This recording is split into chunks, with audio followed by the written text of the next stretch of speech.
Hey, hi, hello, good evening. Welcome to the middle of the week. I'm glad you made it. I'm glad I made it. Uh, it's like the first full week of December, and it seems like a new project at my workplace is about to ramp up here. So, been just like helping with some other teams around doing stuff. But hey, gonna get started something new here, so that's gonna be pretty neat. Hey, hello, Molecular Shadow Fox. Good evening to ya. Good to see ya. I just finished eating like a couple of BLTs. I like having those every now and then because it's a good mix of ingredients that I like. I like tomatoes. I like bacon. I enjoy lettuce. Right, kind of need it for salad, and bread, and a little mayo to top it all off. It's a really, really delicious meal. What did everyone else have for like their most recent meal? Gotta have those yummies, right? Yeah. In any case, we're back here. We're back in Forza Motorsport. This has become a bit of a routine now, so we're gonna continue going through the Builders Cup. Ooh, a new message. Let's see what they got for us. Alright, a community notice. Ah, okay, it's just like telling us that the final week of the Prestige Tour is here. Guess they'll start a new like limited time tour next week. Okay, so let's get here in the career. Or found yourselves almost done with the power tour.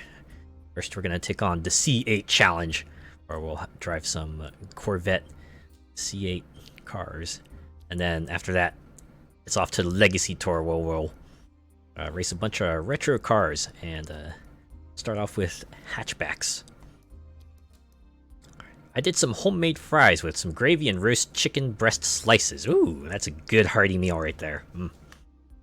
My parents like to do that a lot. It's always like a meat and potatoes type of meal. I really like cooking steak and pork chops. Got a lot of mileage out of that grill. Anyways, time to talk about C8s and Corvettes. Forced to be reckoned with on racetracks for over 50 years. Ooh, 50 years. In their latest incarnation, designers did the unthinkable, moving the championship-winning, ground-pounding V8 to create a mid-engine masterpiece. But that new platform and weight distribution means everything builders learned must be unlearned as they adapt to survive. A true And it's always the fun thing when like a product you're used to just gets drastically changed over. It's like, oh man, you got used to it one way, but now you gotta adjust because they made some substantial changes. Just use what I had in before I go for a big food shop. Oh man, yeah, those last few weeks where you're trying to you're just looking around the fridge. Okay, I got this, I got this, I got this. All right, what kind of meal can I make with all this food? And you're just trying to think about what would be the best fit. And even then, sometimes it's just like, okay, we're just gonna pair these foods together, put it on a plate, call it a night, right?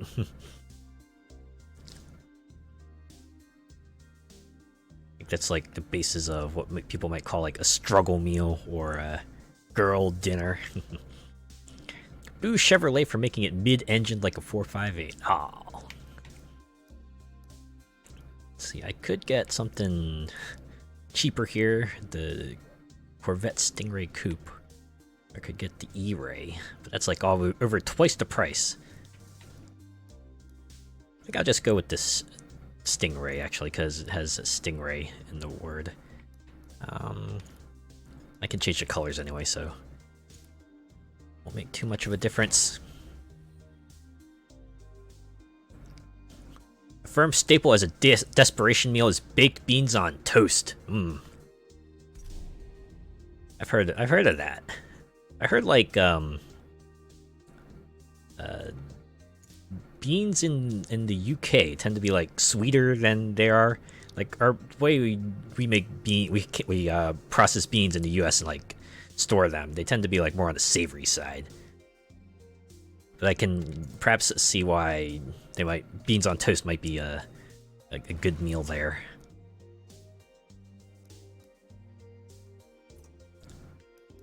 Is that true or not? Am I like being misled?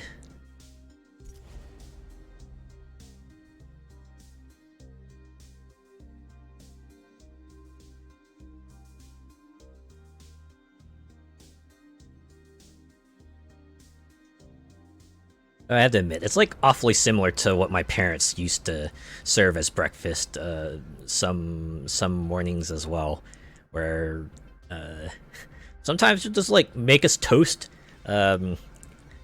She'll toast some bread, slather some butter on it, then put some sugar on top, and boom, that was like breakfast.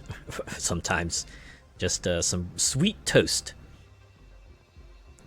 I've heard of a similar treat in Australia too. It's called fairy bread. Something similar, except they use like icing and sprinkles instead. So I guess it's less of a breakfast and more of like a dessert confection. Seems interesting too. You mean savory like kidney beans? It's possible. Yeah. I have to admit, my bean knowledge is like somewhat limited. Most I could tell you about beans is that I really like beans and franks. Get me some baked beans, cut up a hot dog, put that in there. Maybe add some bacon for some extra flavoring, and makes for a pretty decent meal.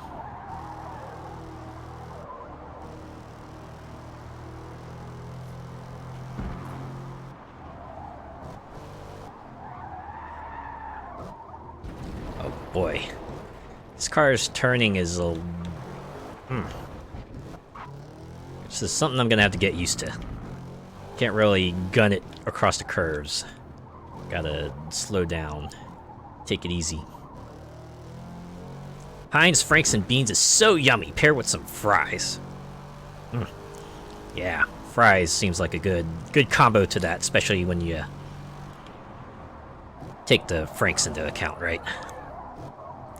Oh my god. This is what I get for going cheap. Jeez. Well, can only hope that leveling up the car will get me the parts I need to make this handling not crap.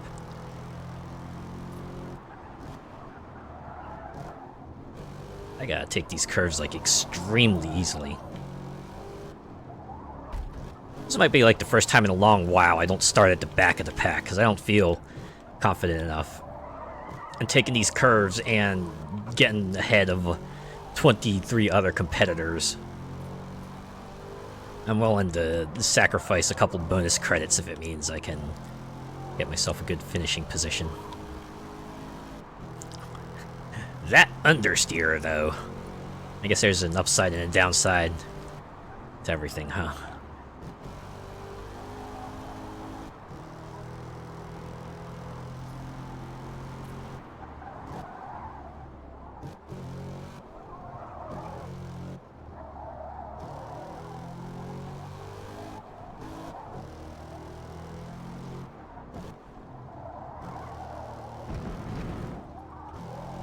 To be honest, I'm kind of looking forward to the next few tours because from what the categories seem to indicate, we're going to have a wider selection of cars to choose from.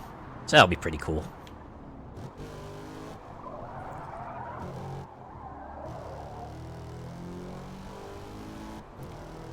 Was car test and build day for me today for the next 2 Horizon updates. Ooh. Nice. I think the season's about to roll over, right? Like, just a few hours, actually.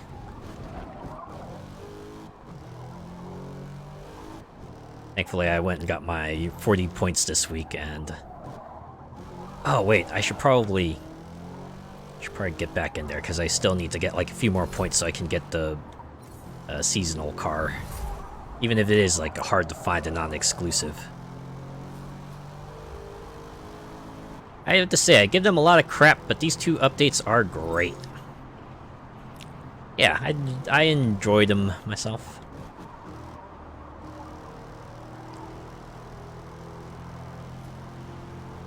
Do look forward to like the return of the Winter Wonderland. That should be a lot of fun, being able to go back to the ice rink and maybe seeing if I can knock out the few achievements related to that one. Oh my god.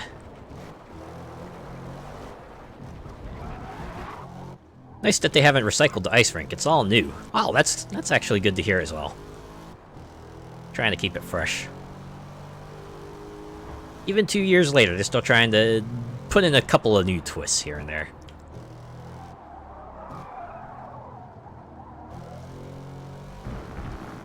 It's a racetrack, huh? Wow, that's cool. Is it like a big oval track, or did they give it a different layout? I have to assume they give it a different layout.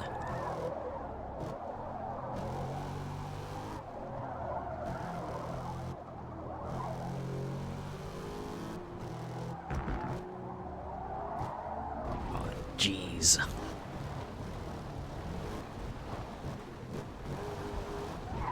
Think Alpine Christmas Village, but with a racetrack in the middle of it that twists. Wow. Okay, that's cool too. They're just like built themselves a whole ass environment. Just imagine that like being in a Mario Kart or something. Yeah, Sonic and All Stars Racing transformed. There we go. Practice done.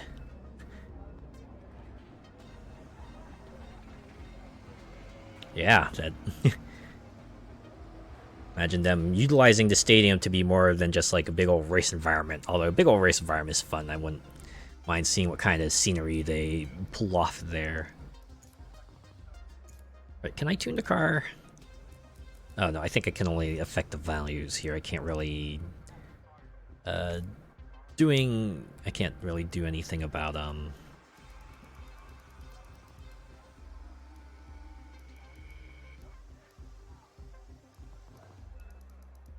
I don't even know why I'm in here. I don't have the rules, and that affects fuel capacity, so it's not going to affect anything. Let's go to the race. It'll appear every winter, seeing as we have 4 weeks of winter. Ooh. Really? Like every single season we have, it'll just be there in the winter. Okay, that's cool. That actually is something I would appreciate. Like, maybe make these more than just like a, hey, it's going to be for 4 weeks, and then after that it goes poof, and don't ever know if they're going to come back or not. Oh, 4 weeks of winter for tomorrow's update. Well, that's appropriate. Okay. Oh,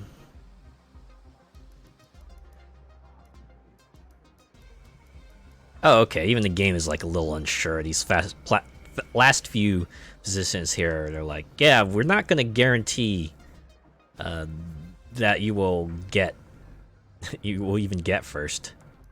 Remember the survey they did asking us what we wanted in the playlist? Apologize, I think that slipped my mind. But hey, in that case, it's good to know that they're listening to the players, right? Guess, well, yeah, anyone who's still playing probably have a good reason to try to retain them. So, give them what they want. Alright, you know what, we'll start in the back of the front half here. Seriously, do not feel confident enough to take on the back part. That's a thing now. Second update is to do with what we voted for. Ooh. Okay, a little community participation. I can dig that. It's kind of fun when developers kind of give you that chance. Even if it is like a limited poll of like a few options, like, all right, which one do you want us to focus on?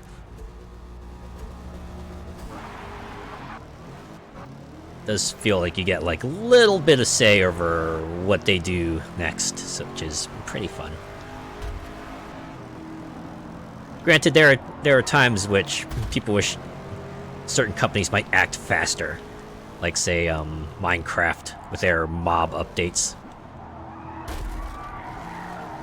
I think the most recent one kind of drew a bit of ire from the fans because, like, all three mobs they were proposing on adding were actually sounded like pretty neat and something that could potentially help the game. But you could only vote for one, and they would only implement one.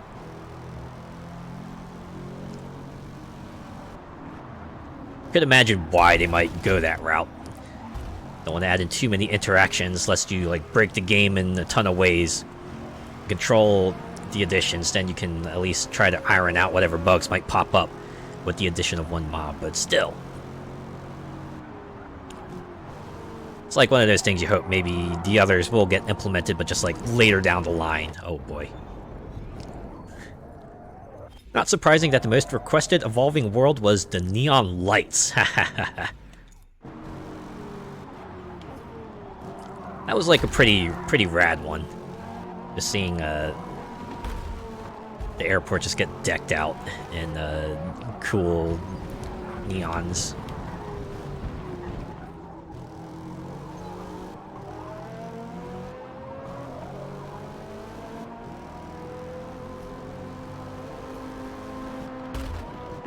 Liveries look so good under the neon lights, I bet they did. Just like imagine the shininess of the vinyl and then you like pair it with the colors of neon. Gives them that sheen, that feeling that you're really in someplace different. Oh, I went there too fast. I went by that. I wanted that curve too fast. That is a lot of rewinding. Oh well, better to start there. Give me more time to kind of anticipate and brake, right?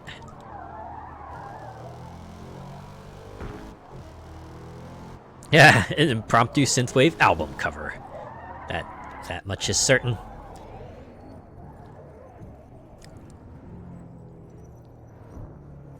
Probably not surprising that synthwave is a popular aesthetic for racing games. It just feels right?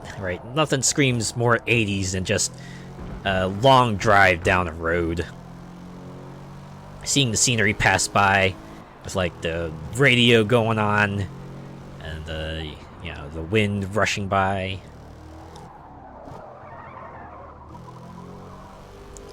It all comes together pretty well. That feeling that you're just like, yeah, I'm just living for the moment, not like caring the world, just getting lost in the here and now.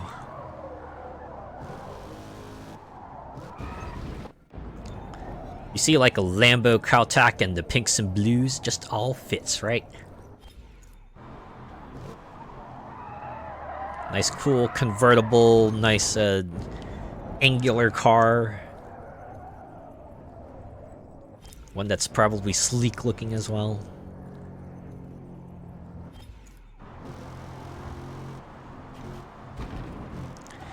Get your white sport jacket on, open shirt to shades, haha.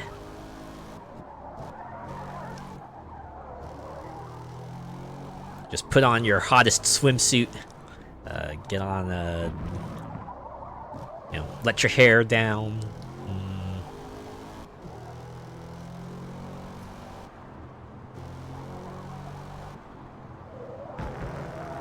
Speaking of synthwave, did you see the Grand Theft Auto 6 trailer? Kind of amusing that because it got leaked, Rockstar was just like, screw it, we're gonna release it early too. So they just let it out, and my golly, that trailer is so distinctly Florida it hurts. I think I was reading an article about how they packed in a ton of Florida references in there. References to like weird things that happened in Florida. Like, the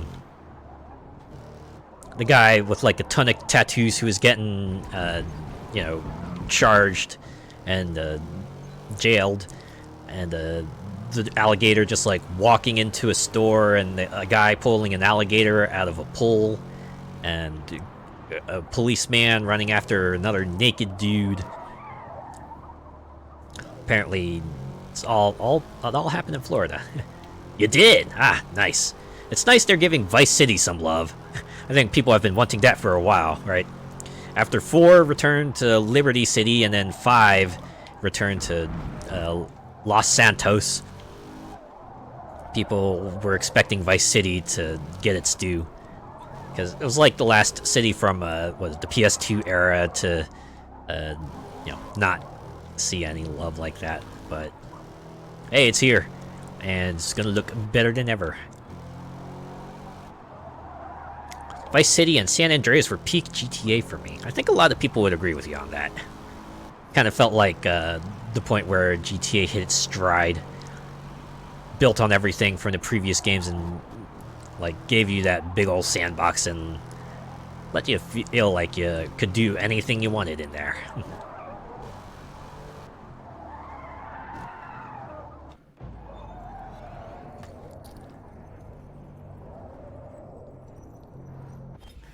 The OG Vice City was like playing Miami Vice the game. I bet it did. I mean, that was like the game that also kind of leaned into the whole neon aesthetic too. Like, I remember seeing the box art with the Vice City logo, and it's just like, yeah, that feels very distinctly like the kind of feel you would expect from it, from 80s Florida.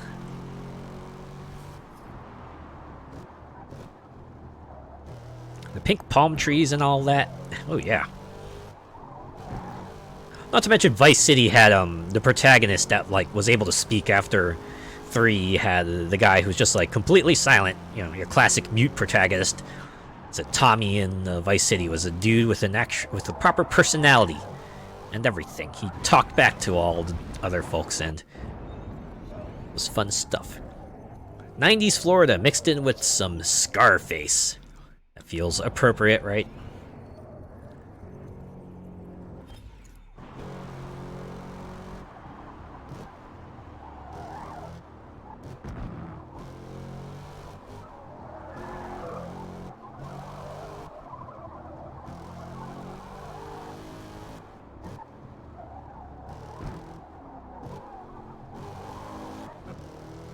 What was like the most memorable thing about Vice City to you?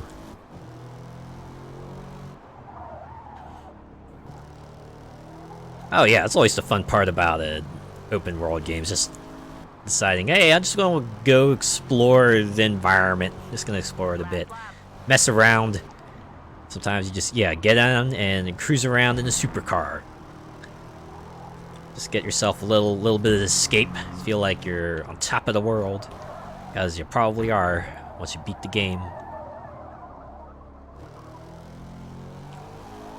I forget, which game was it that had like the silly 100% completion shirt that was just like, I completed the game and all I got was this lousy t-shirt shirt.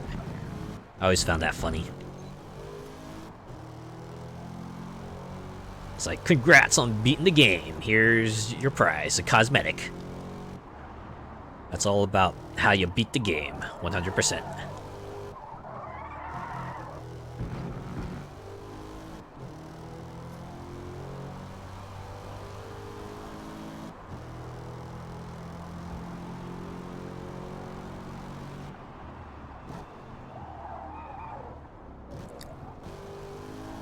I think our people are like pretty excited about like the prospects of the structure of the game too, because I think they rather prominently featured like a woman as like one of the protagonists, and I think people have been clamoring for that for a long time, especially after 5 came out and they had 3 protagonists there, but they were all men.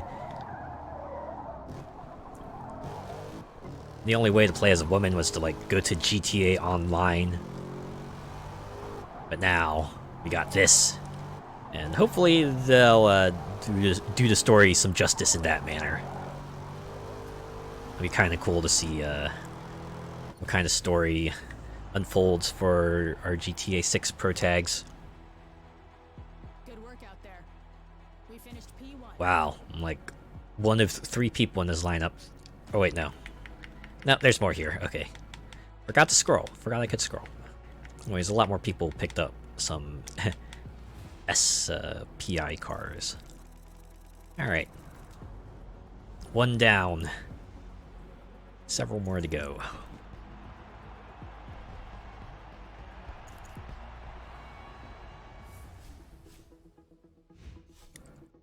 think that trailer like broke all sorts of records too. I think people were saying like even it wasn't even a day after, and the trailer already got like 60 million views. So I guess it's just a testament to how much people have been wanting a new GTA title. Like, goddamn. I actually remember I was like talking to a coworker of mine, and you know, we just brought up the GTA 6 trailer. Like, I remember them saying, "Oh, you know what? It's funny. I'm not saying anything about the trailer, but it seems like everyone who was excited to watch the GTA 6 trailer was not a gamer." And like, huh? What the heck is that supposed to mean? I wonder what they would say now if I were to point out, hey, like, this trailer got like 60 million views. How many not gamers do you think are excited about this? Which is a pretty absurd statement to make. I thought that kind of sentiment had died out, like, in the mid-aughts or something, but sheesh. People still be gatekeeping over stuff like what kind of games you like. Next thing you know, they'll probably say something like, oh, you like Halo? Oh, you're not a real gamer. Go back to your Mountain Dew and Doritos. Anyways, what I'm saying is that, hey, if people are excited for GTA 6, I'm happy for them, and you know, y'all are gamers in my eyes. That's what I'm saying. At least it looks better than that abomination that was a Saints Row reboot. I've not heard good things about that, to be honest. Comes out in 2025, followed by 10 years worth of DLC and microtransactions. Can't wait for GTA Online 2. It's probably the most disappointing thing about 5. They didn't do any story expansions like they did with 4. Like, people like the 2 DLC packs that came out for GTA 4, and then GTA 5 is like, nope, the single player you saw was a single player you got, and all the new developments came through in GTA Online. I mean, I guess for what it's worth, it kept lights on at Rockstar, I suppose. Sheesh. But yeah, I expect the same trajectory for 6. We'll get the GTA 6 story, and then we'll get GTA Online 2. That will have all the updates attached to it. Forza Reddit is just like that. People just trashing folk just because they use all-wheel drive and stuff. People tune how they want. What does it matter, right? If you're not like looking to be competitive, it's like, what's it matter, right? If they're not racing multiplayer, it's fine if they build how they want. Like, I know a friend of mine who plays Forza Horizon, and you know what they like to do is just like get all the everyday cars, every person cars, right? The cars you would normally see on the road, and they like to drive those around. I remember we were talking about that, right? And we going, you like that, huh? And then my friend just said, "What? You don't do that too?" And I was like talking with my brother, and both of us were like, "What? No, man, we're here to drive the high-end cars and have fun with those." And of course, my friend had a good chuckle and was like, "Yep, you two are definitely siblings." Like, but yeah, it's just a roundabout way of saying, hey, people enjoy the game in different ways, right? My friend enjoys the compacts and the more everyday stuff. I enjoy driving the expensive stuff, and that's both cool. Like, I also like driving like the weird and wacky cars they put in there sometimes, like was it the APC from 3 and the truck cab that they've had in like several games. Yeah, props to them for not being all about the hypercars, right? Just carve out their own little brand of fun. Like, some people only play to create stuff. Yeah, they got like a pretty extensive event lab in there. I remember when they were first announcing Forza Horizon 5, they had that little preview video going. And they were like showing all the new stuff you could do in 5's event lab, and I was thinking, oh boy, they get to see some interesting things from that. And we did, actually, yeah. Some people made some interesting things. You know, sometimes they were like aesthetic recreations, and other times they were maps with like maybe interesting gameplay twists. That was all pretty cool, right? It's like a lot of flexibility to kind of make the kind of event you wanted.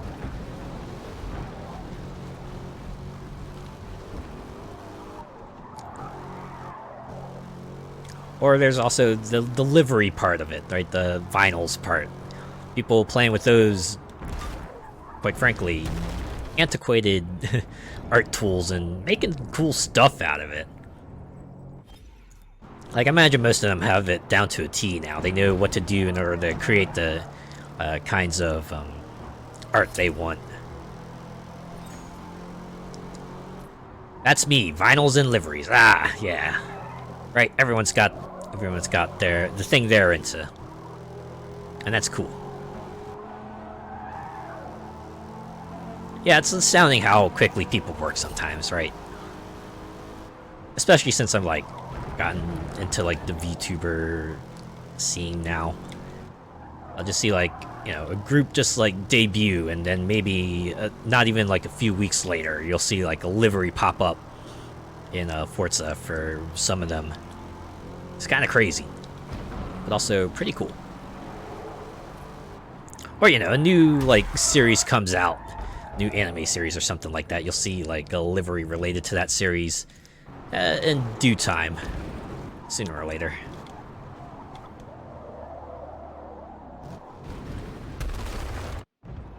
I have a few tunes, but the selfish part of me is like, I don't want to share because I want this awesome tune for me.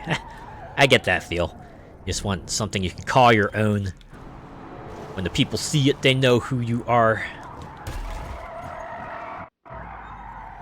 Man, I'm taking this curve like way too fast. I need to slow down.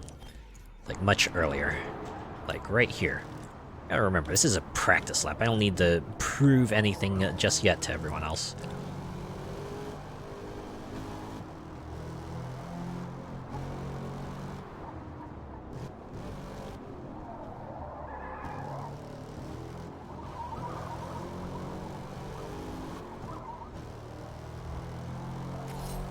I wonder what it must be like for someone else, though, to see a tune like that and just try to start searching for it, just wondering, oh no, where is it from?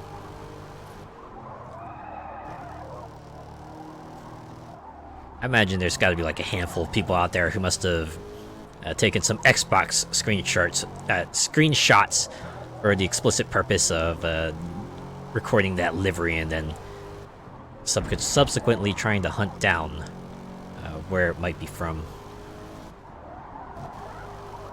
I had to admit, I've never done that. I'm sure someone out there has.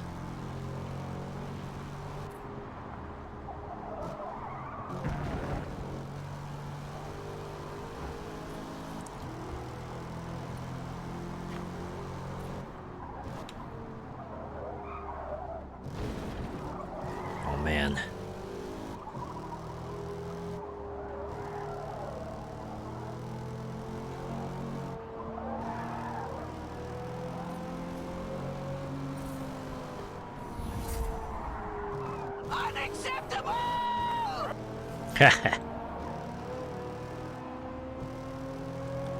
Thanks for playing unacceptable. Normally a prompt's supposed to show up, but it didn't show up for some reason. Thought that would have, I have to look into that, but yeah. Thanks for playing that, koala lover.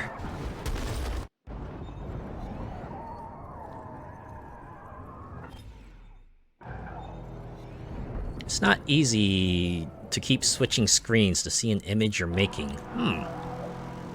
Yeah, I can see that. Especially when you got like fewer monitors to work with. Boy, that gets real annoying, because I'm like, at home I got this dual monitor setup, which tends to work well enough for things I want to do.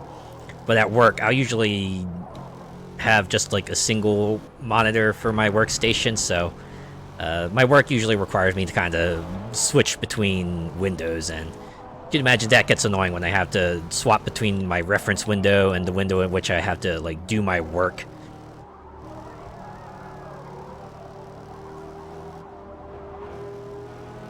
Imagine some other people have something like that.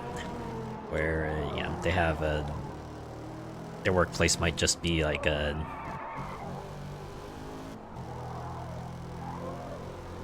little bit undersized for the tasks they are set out to do.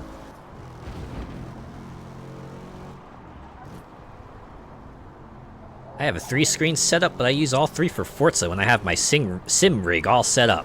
Ooh. I've definitely seen that around. For all sorts of things, too. Like, I think my friends have talked about that as well, where you'll see like the people with the racing wheel and then the like front end of the car kind of molded out as their cockpit, and then they got their setup inside that. Works super well for Euro Truck Simulator 2 and American Truck Simulator. That it does, I think. My friends actually talked about that as well. But yeah, things like that and Flight Simulator, and well, just about like any sorts of video game that has you going into as you know, driving a vehicle or piloting a vehicle of some sort. It works really well. Kind of gets you into the mood. That plus Track IR. Oh yeah.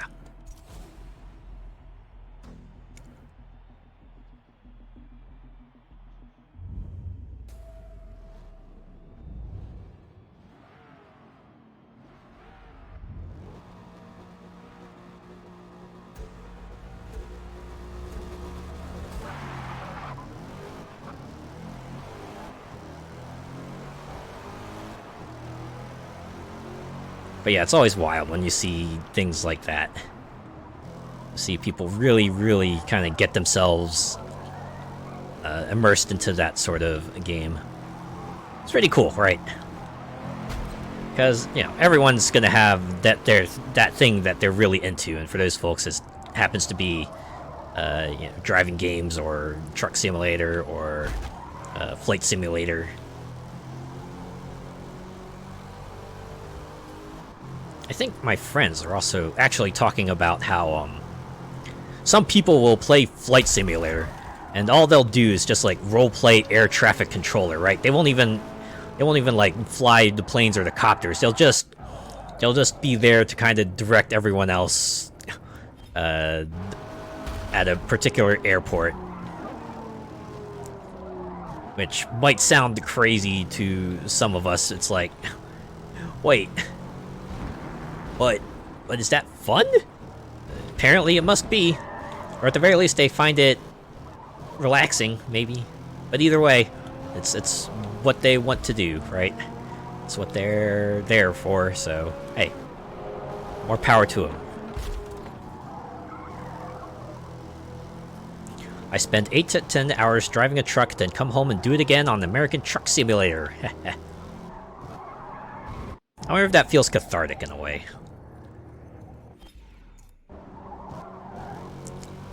Because it's like in real life, obviously, there's going to be... You gotta be like extra careful, there's going to be some ramifications. You gotta actually take care of everything around you. But in the Truck Simulator games, you might be able to let loose a little bit more. You could just... you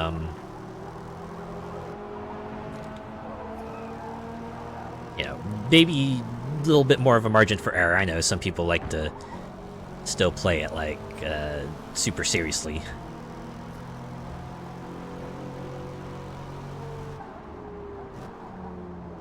In real life, I have to not get irate because I'm representing the company. Ah, yeah. I've heard that one. Definitely applied to the places I've been to as well. And not just companies, but schools as well, right? They always tell you gotta be on your best behavior, because whatever you do is gonna affect your school's reputation, as well as your own. Which I guess to an extent is true. Right? Because people are gonna remember the folks you work with, or the folks you're part of. And whatever you do is gonna reflect badly on the rest of them. It's just an association thing, right? You're gonna be wary because they don't know if everyone else is gonna be like that. They're gonna have to, like, personally prove that they're not like that.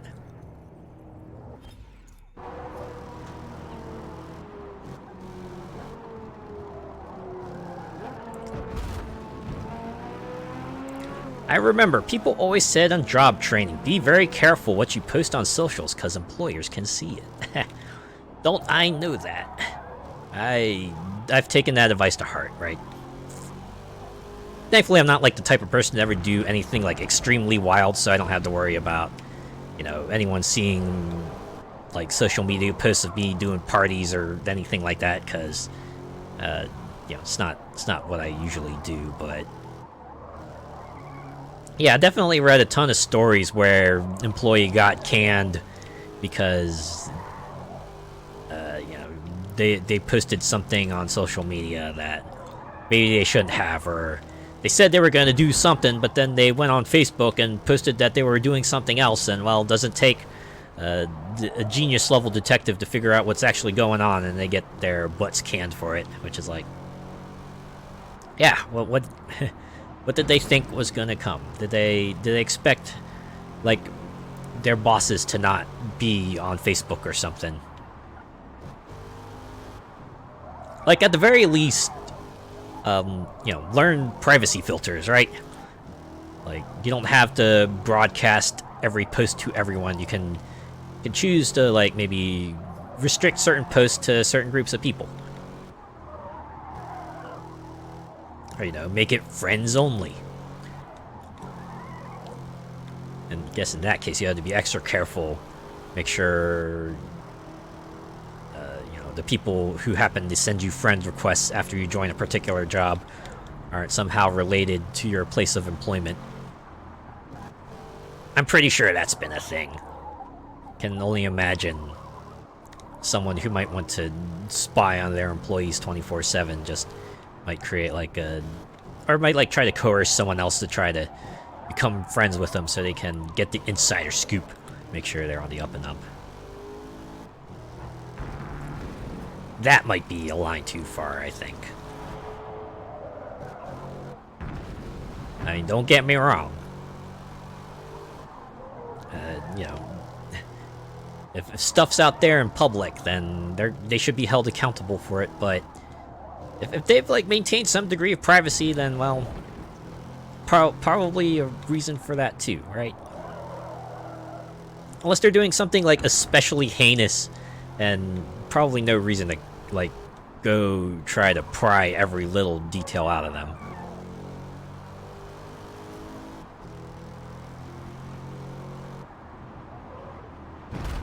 Right, it'd be like one thing if they said something like, oh, I'm very sick, I need to take a day off, and then someone says, oh wow, hey, this post showed up, they're at like this concert or something like that, and another where, you know, they're just like having a regular old weekend. Probably why I have a lot of alt accounts. Aho. I did alt accounts too, though that was only mostly because there's a period in time where I was kind of like into Facebook gaming, and I like just made a bunch of dummy accounts so I could complete all the things. I could like do the things where you had to send stuff to other people and could have like those accounts send me materials I need too.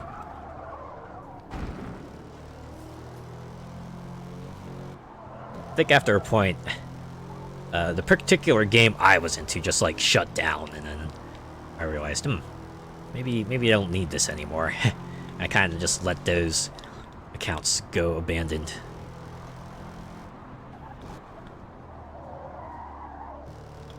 Not only that, but if you pull a sickie and go out, there's always someone who sees you. Oh yeah, that's the other trouble, right?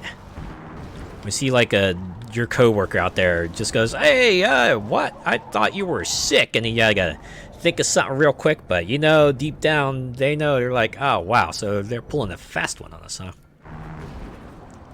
I think that was like the other piece of advice, right? If you call in a sick day, then pretty much treat it like a staycation, right? Don't go anywhere, just relax in your house.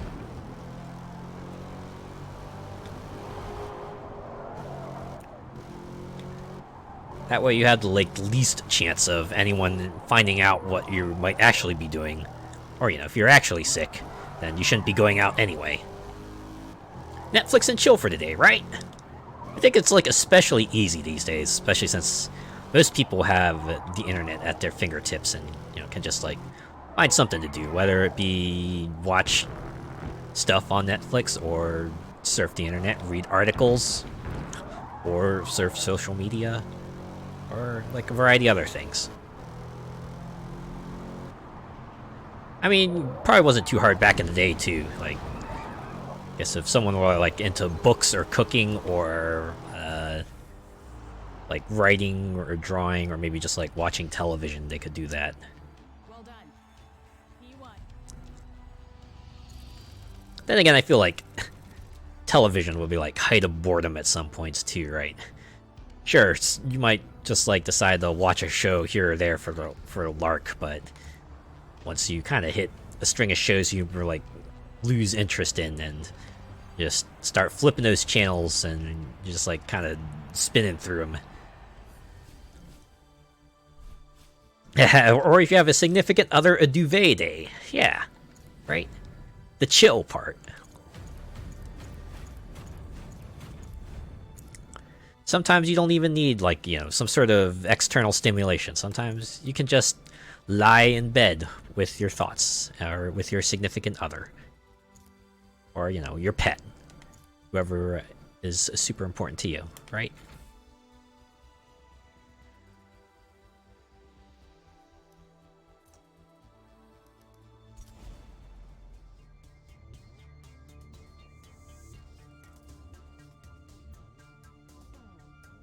I find myself doing that sometimes, especially during like my off days, where I'll just like wake up and I'll lie in bed for like maybe another hour or so.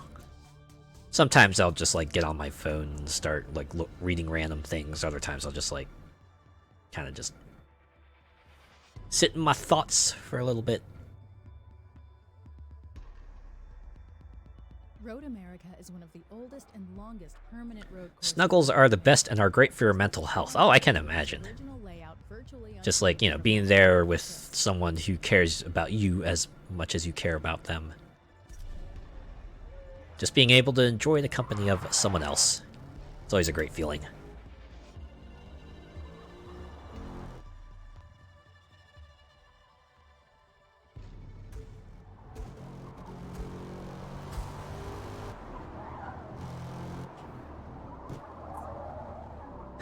TG for body pillows.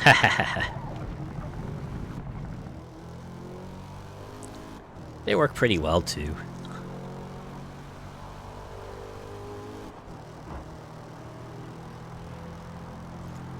I'm guessing that's why like Daki Makuras are a popular thing. Because hey, if you're gonna cuddle with a body pillow, why not have a character on there, someone that you might have like a fictional crush on. Just help you visualize your fantasy. Of course, yeah. Go all out, yeah, why not?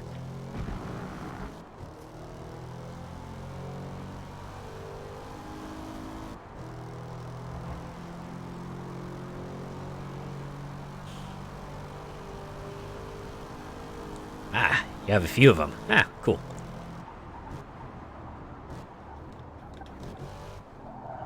Gotta admit, I don't own one myself. I have no idea who I would, like, pick up, though, if I were to get one.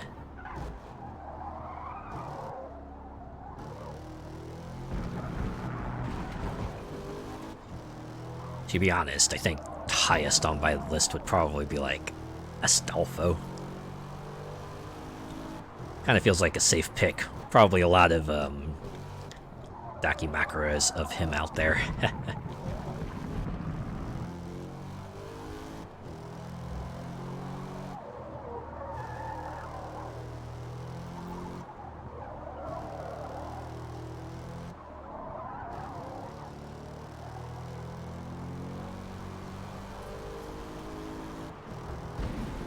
I think the thing that's kind of deters me from getting one is that they usually are pretty expensive. It's like, I get why, right? Because branding and also because they know people will pay out of the nose for it, but I can't, like, justify putting down 50 to 80 bucks for a pillow cover. Like, Especially when I can get one without, can get one, you know, just like maybe patterned or something like that for much cheaper. Again, I get why those tend to be expensive, and I get why people would get them, right? People will pay for it, and there's the whole visualization aspect, but I don't know. I feel like with 50 to 80, I could get other things, right? Other things that might be higher on my list. See them a lot in ASMR thumbnails. Huh. You know what? That tracks. Probably a lot of ASMR streams / clips out there that are all about femboy does some particular action with you, right? They like clean your ears, or they feed you, or you know, they clean your house or something like that.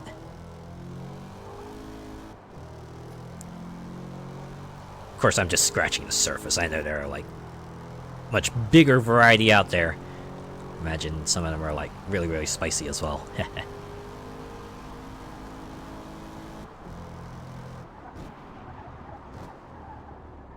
Femboy best friend confesses. Oh yeah, that's a good one.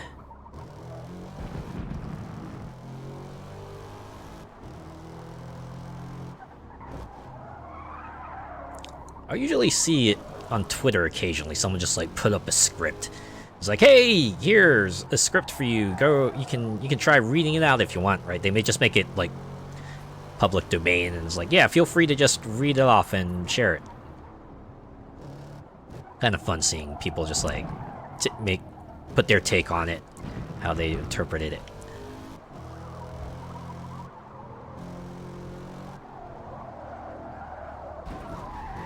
It's a large rabbit hole to go down once you start looking on YouTube, I bet.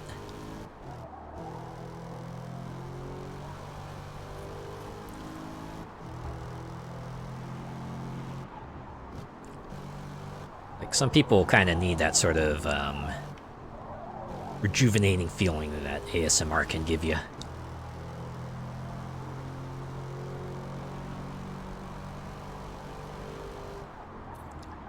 It's like one of the reasons why I know about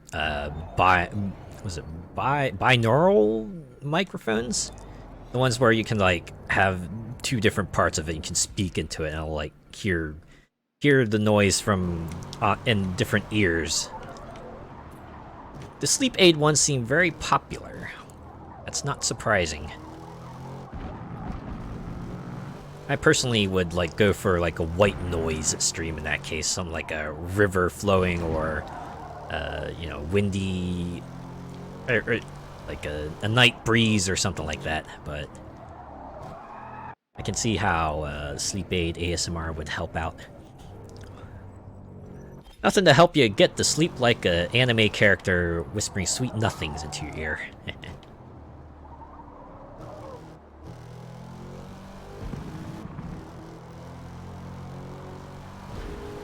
Oh.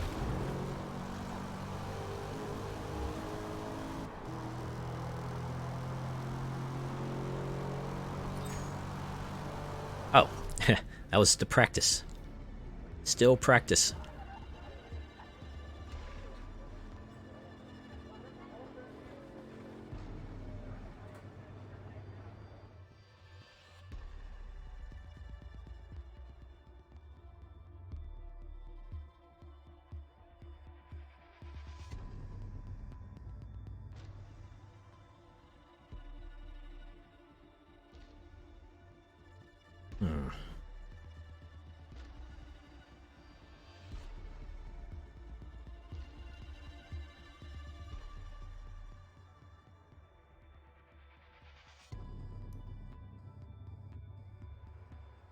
What? Wait, what? Try connection. Why would they have that? Here. Reconnect, please. Oh, good. So this was a weird fluke. Okay. I do like the friends to lovers ones. They're just adorable. I had to admit, that's like my favorite kind of trend. the whole friends to lovers, especially if they're like childhood friends. I can't say why I enjoy that so much. It just, I don't know, something about that gives me the weird fuzzy feeling. What the heck are you doing? I am connected. Please stop disconnecting me. I sure hope this is not like affecting the stream itself. Hopefully this is just a game thing, because this starts to cause like disconnects on the Twitch stream as well. It's gonna be a bummer. Hopefully this is not a situation where I like go to the VODs thing afterwards and I see, oh, tonight's stream has been split up into like, are you for real? Retry connection, please. Definitely a Forza thing, okay. Alright, as long as Twitch isn't acting up.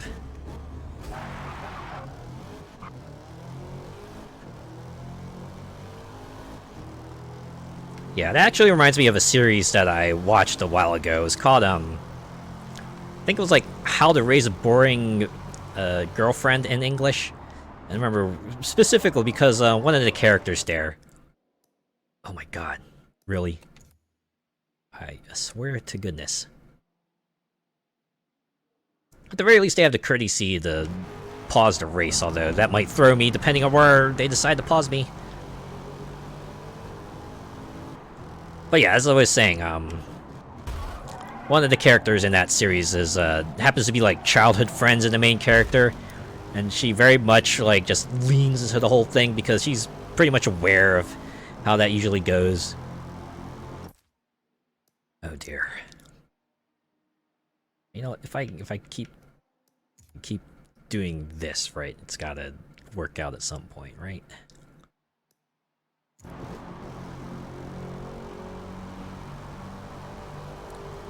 I wonder if it's doing this because it's like trying to retry the connection, but then it fails to get it, so then just like tries to come back to us going, yeah, we still can't connect.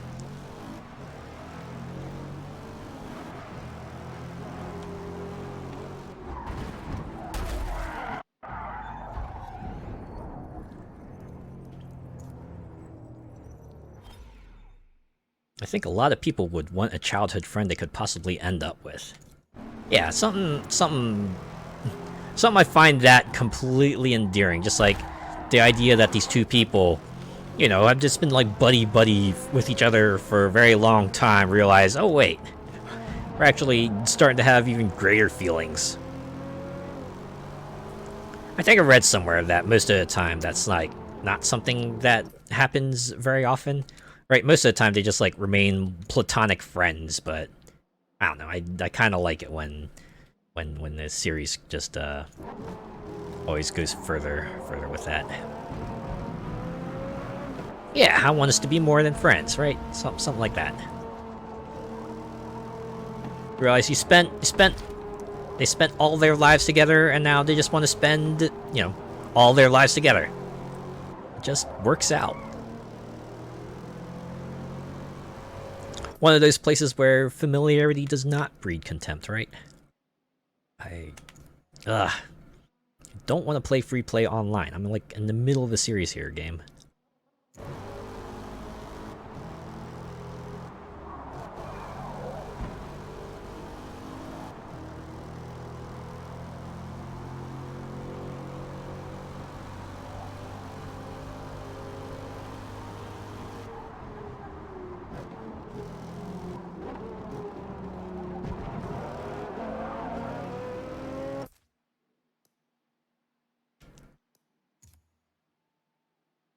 I swear. You know what? After this race, maybe I'll just like restart the game or something. See if that helps any bit. It does feel like it does manage to kind of hang on for a bit until it shoots that prompt again.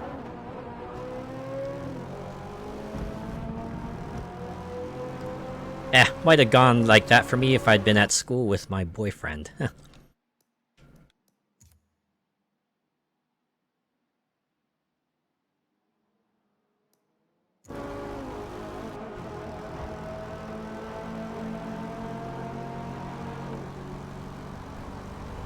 Yeah, if I remember correctly, you met your boyfriend like as part of an online forum, right?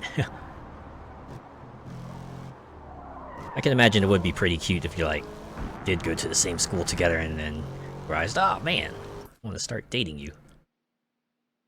Yeah, I did. Yeah. Thought so.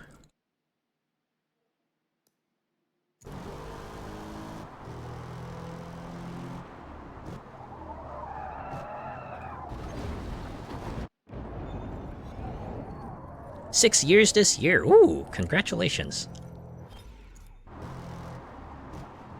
It's a good long while to be partnered with someone.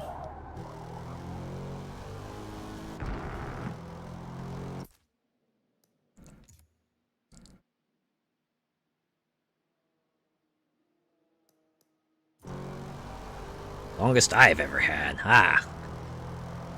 Good stuff, good stuff.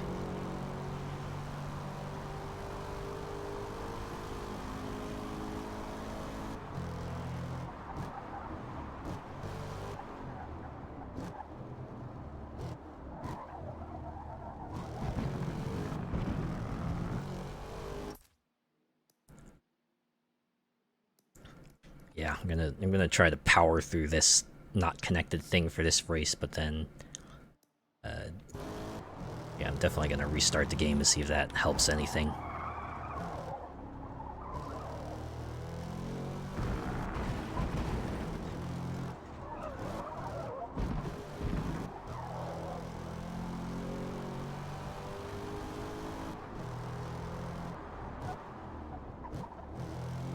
Like, seems to be extremely variable.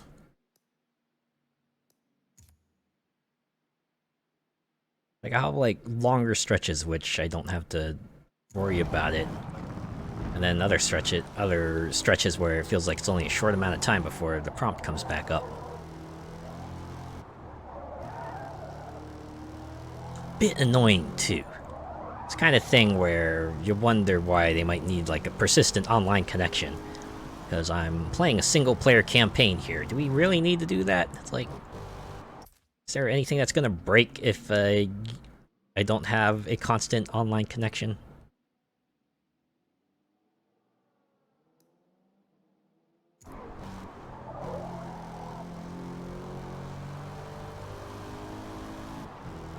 I guess there might be a whole deal with, like, money or time, but I don't know. I think those might be recorded server side, so that would be different. They forgot that there are some people that don't want to be online and like to play alone offline. Yeah. I know that's been an argument that's been made for a lot of games ever since, like, you know, the whole always online connectivity started with certain games. I think Ubisoft was like one of the earliest to do that, where even something like, say, Assassin's Creed used to have like an always online requirement. And I have to remember that, and I do remember thinking that, you know, the people who were complaining about it had a point, because it's an offline game, and if there's like barely any reason for them to be online, then why make them be online? Not to mention there are like some people who might not be in a place with good internet. Like, I know there are probably large swaths of the US where you're not going to get like a very good connection. And might not want to be online all the time. And games like these, they just wouldn't cut it for them, because they want you to be online all the time. Yeah, I remember Ubisoft kind of getting taken to task with some of their always online stuff. I forget if they like reneged on some of them or not, but I had to think they did to a point.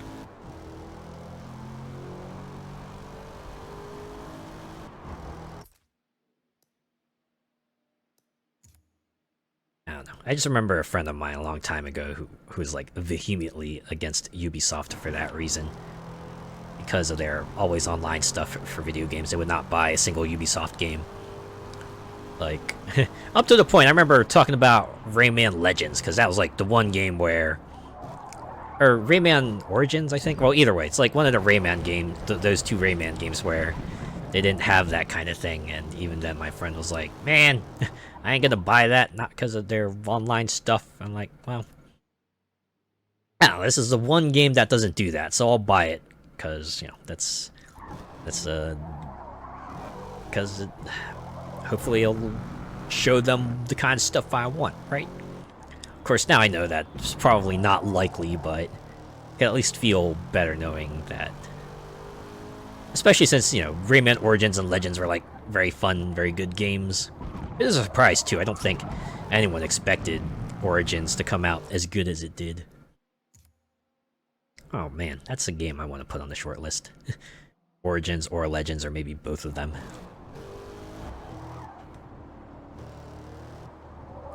Not as much of an issue on PC, but consoles, I can see that some people would be mad. Absolutely. Because the one thing you would expect from consoles, right, this thing that still people expect to be true, is that you pop in the game, can usually start, like, right away, but most of the time that's usually not the case anymore. Especially if you, like, get an Xbox or a PlayStation console, because you gotta take that thing out and make sure you update it. Especially if you want to... If you're giving it out as a present and you want to make sure the person who gets it is able to play it right out the gate, you usually have to open the box beforehand and get all the updates down for the games and the system and stuff.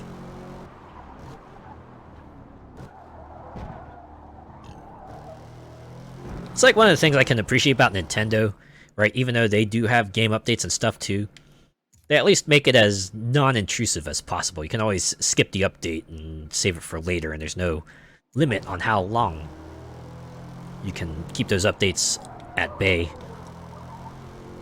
Right, the worst that usually happens is that you can't access online features, which might be a non-issue anyway, depending on where you are, but... yeah. Even on the Switch, that still works like that, and I can appreciate that. Jeez Louise. Surprised I'm putting up with this.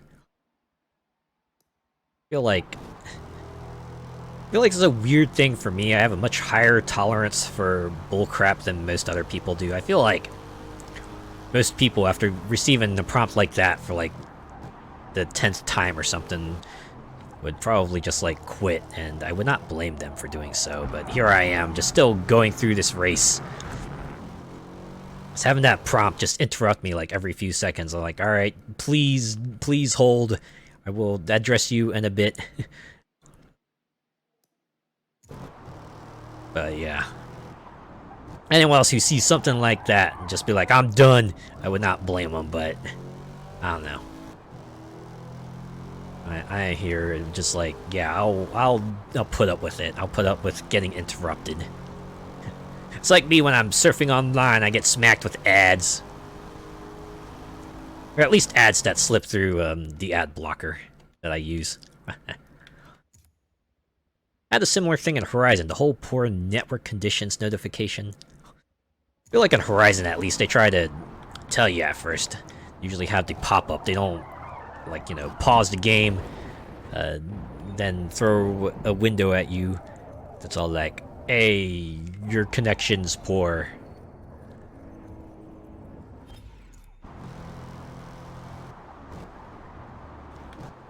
That being said, there are times where they will just outright disconnect you. I remember that happening to me. I'll just be like racing and suddenly I see, you have been disconnected. Sorry, the online tour you were in, all your progress there has been lost. That's always a bummer.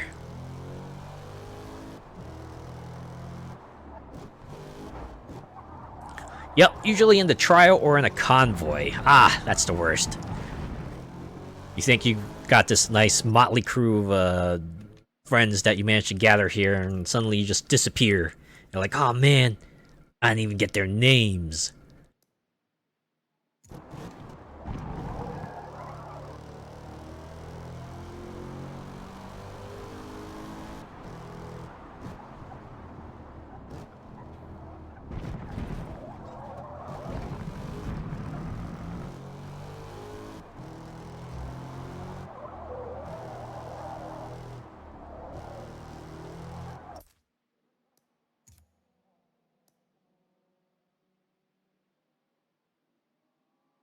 Ooh, I was to say, that reconnect took a little longer than usual. I was worried they might actually shoot back. Nope, still can't connect. Oh, I feel like... Yeah, it's gotta be connected for at least some amount of time. Otherwise, it would just repeatedly pop up that notification, right? If they couldn't connect, they wouldn't let me continue driving like this. Surely.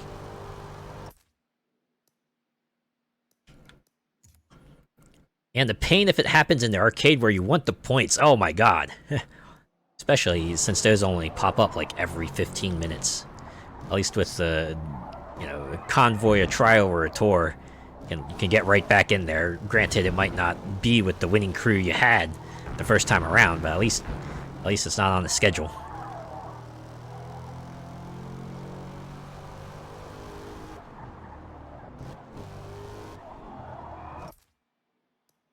Yeah. What's happening here?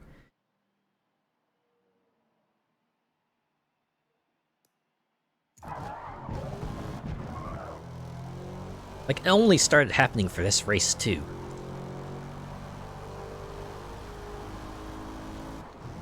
Like, the first few races were just really smooth with no problems, and then we get to here, and it's like, we can't connect, One more. Finish strong. I will try my best. Waiting that 12 minutes for it to start, oh yeah.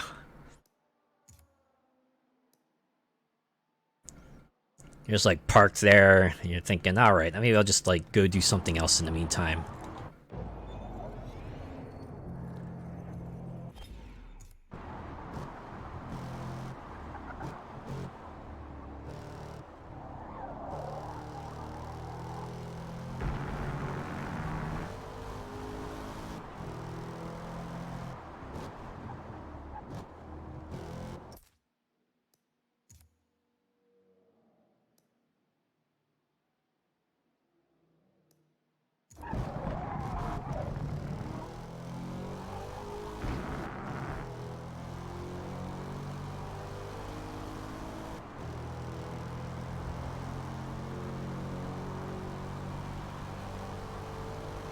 Went back to 4 yesterday for a change of pace.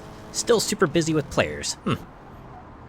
Not too surprising. I mean, they still got the online support. They're still doing like weekly Forzathon changes, so can definitely see people. And, you know, maybe people want to be in the UK, so I can see that still being active.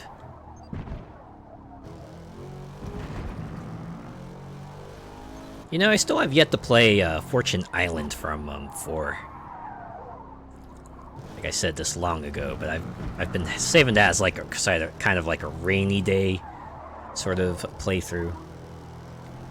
It would be like something if I have absolutely nothing else to play, I would just break out Fortune Island and go, hey, let's do this for a stream or two. Kind of like how I did with Lego Speed Champs way back in the day.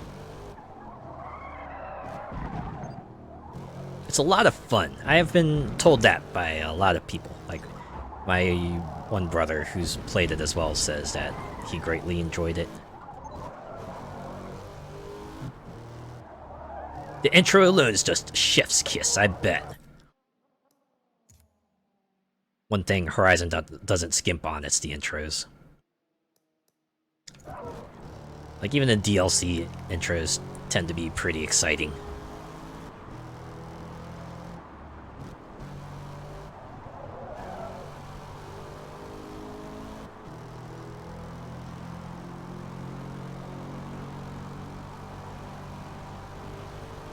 Like, I still remember the intro for Lego Speed Champs. That was pretty sweet. Bring your toughest trucks for that island. Ah, I can imagine. It's a lot. I think people drew comparisons to like Storm Island from Horizon 2, with the way it kind of emphasizes the whole adventure aspect of it. That would track.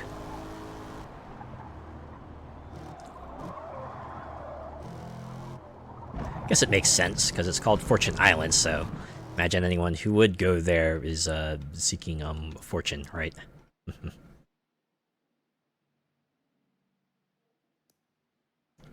Yeah, it keeps on bringing me to this, so it's gotta be like keeping the connection.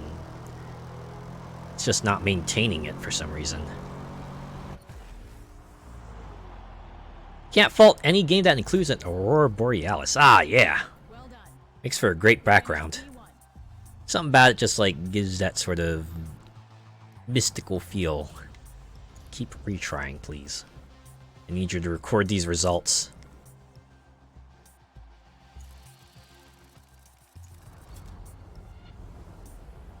Yeah, it's going through this just fine, so I have to assume they're like, you know, communicating with the servers, updating my information accordingly. Wait, what? They're still hitting me with 0 credits? Look! Ah. Please, keep retrying. I want my stuff. It continues even grayed out. So wait, does that mean progress for this was just like straight... They kicked me into free play anyway? Retrieving event schedule failed. I call BS. They did you dirty there. I know, right? What the heck? Alright, I'm gonna restart the game real quick. Oh. Seriously? This is a very persistent thing. Okay, I'm gonna restart the game. I'm gonna see if that perhaps helps with maybe the connection thing. I'll be right back.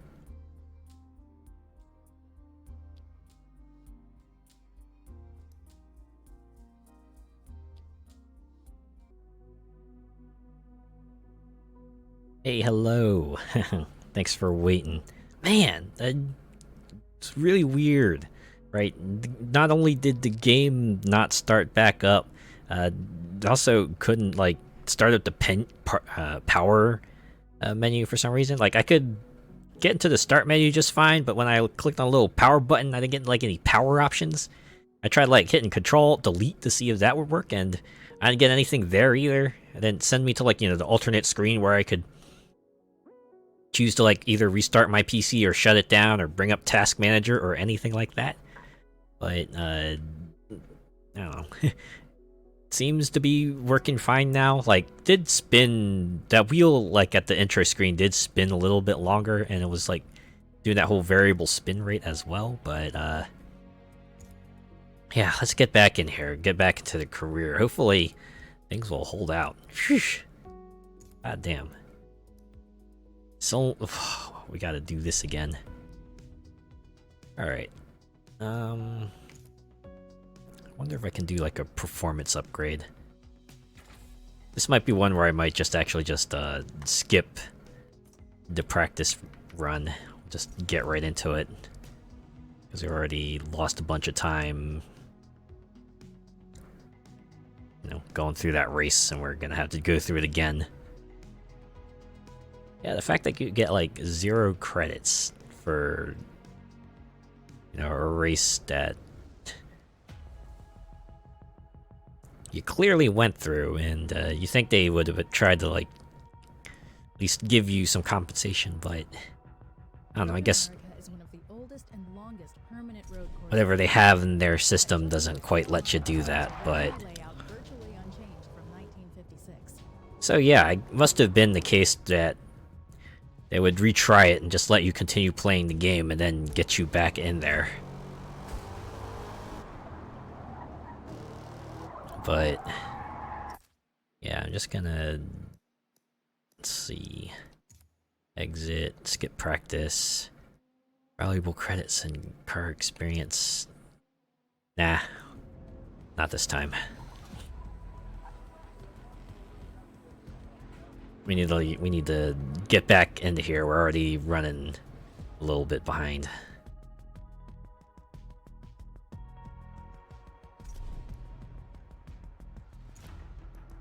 Of course, we don't have a prediction this time because of that, but it should be fine, right?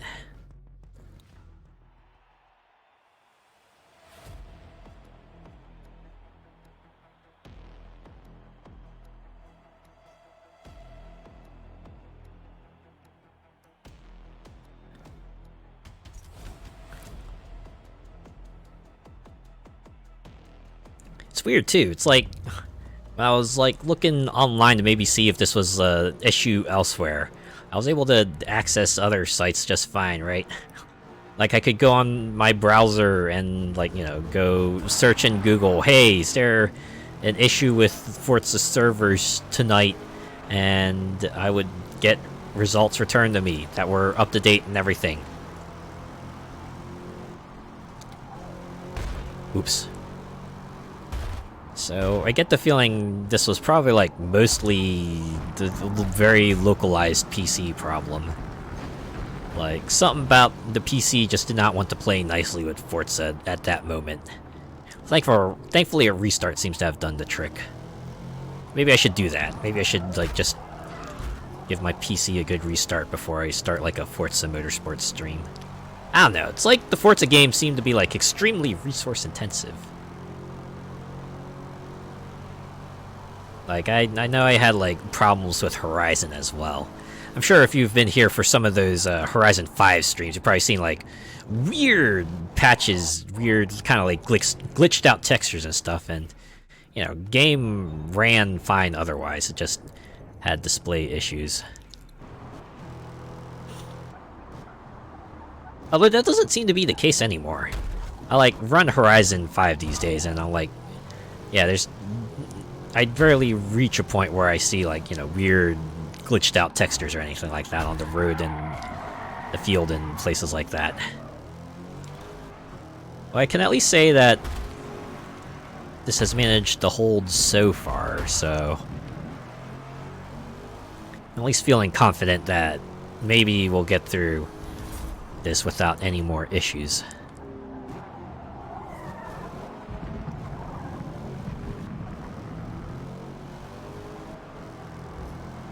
Man, when things are all said and done, this is going to be, like, extra late. I'm going to finish this extra late.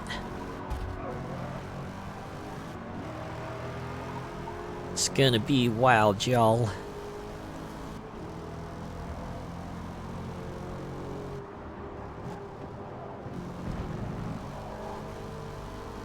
And you know what also blows? I had, like, a notepad file open.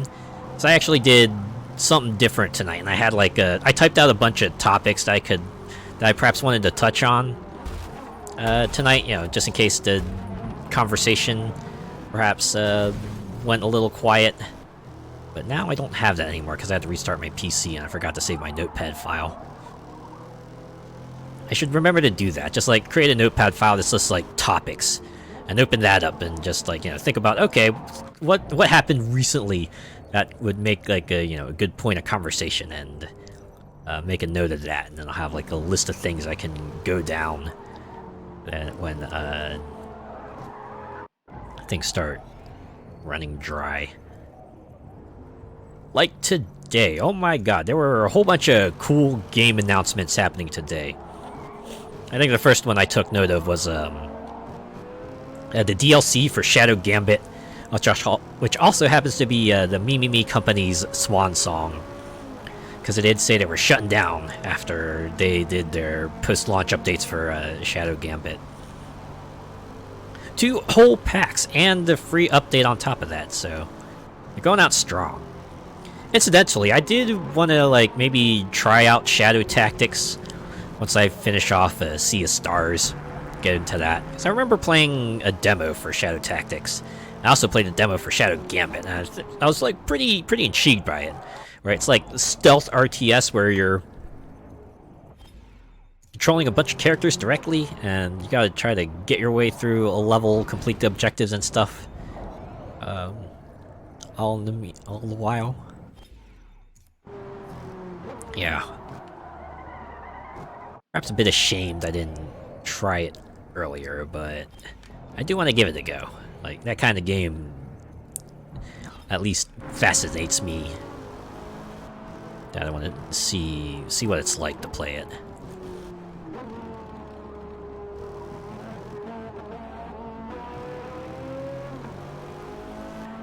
And then the second announcement that perhaps bowled me over, and a lot of people too,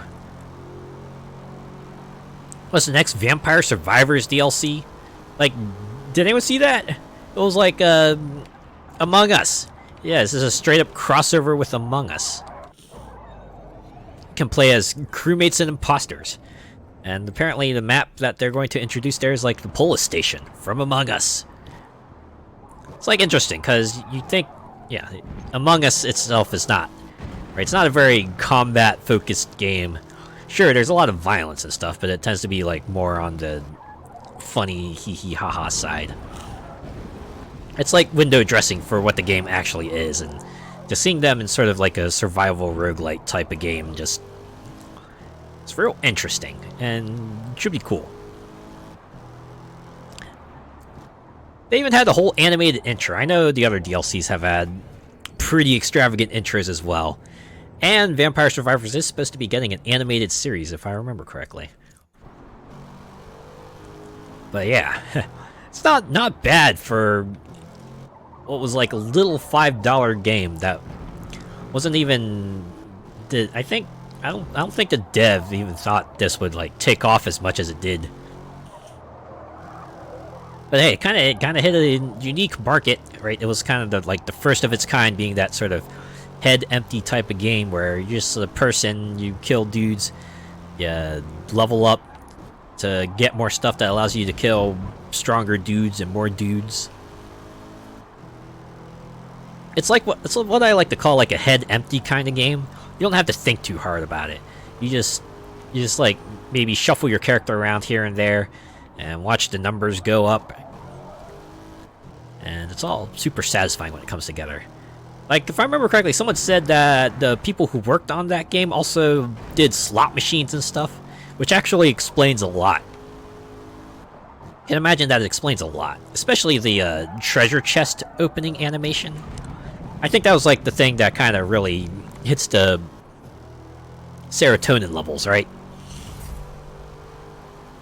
Everything from the way the items burst out of the chest, you see that sort of slot machine-like reel going, and the upbeat music that kind of works itself to a crescendo, and finally ends, you see the kind of thing you got from the chest, and the mere fact that there's also a chance where you could get like, 3 or 5 items from a single chest, and all works together extremely well.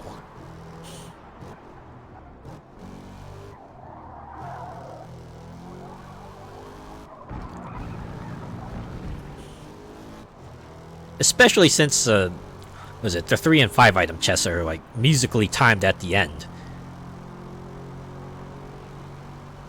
Right, you get the 3 stinger notes, and that's when the items display themselves. The animations, too, themselves are, like, immensely satisfying. Especially the 5 one, which starts out like the 3 animation chests, but then you see the 2 additional reels kind of put themselves in, and you realize, oh man, I got 5 items. Ah! Again, it hits that dopamine center pretty nicely. I think it also helps that the game was like, extremely affordable. Again, it's like $5. It's very cheap for a game that you're gonna go in, probably lose a lot of time. And the DLC on top of that, also super duper cheap. If I remember correctly, they're like $2 each, so $2 or $3. So if you want like a complete experience, as it were, it's not going to break your bank. It will very much not break your bank.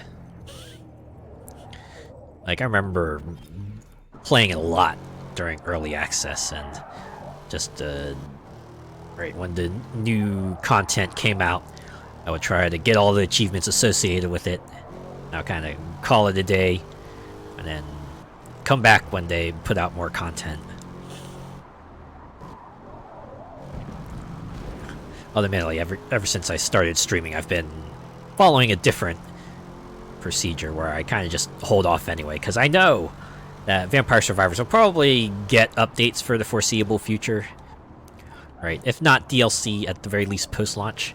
Because I know they actually put out some rather big post-launch updates, like the one, right, like before the Among Us DLC was, they added, I think they call it Adventures, where it's like they put you on preset stages with certain conditions, and you could go through them and get unlockables like based on your performance.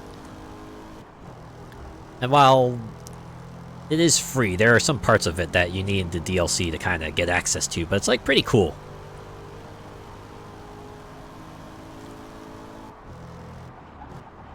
Guess all that's to say that Vampire Survivors is probably like on the short list for games I'll play very soon.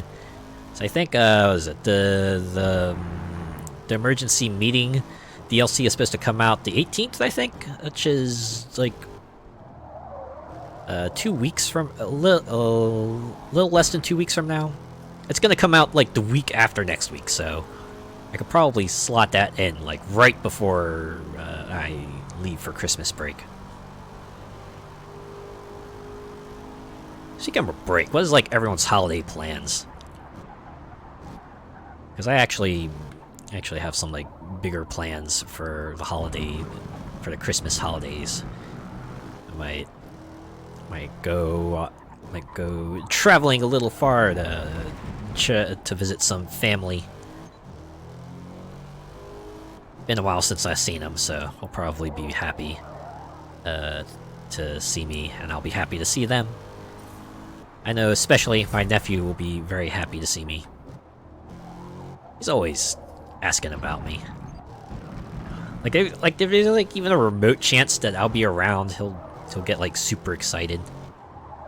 It's kind of endearing, actually. Just knowing that there's someone out there who just like super looks up to me. It's like, oh man, I gotta do my best for the sake of this kid, right? Gotta be a good role model. This kid probably wants to grow up. He probably aspires to be like me in some form, so I gotta make sure I put out the best version of myself.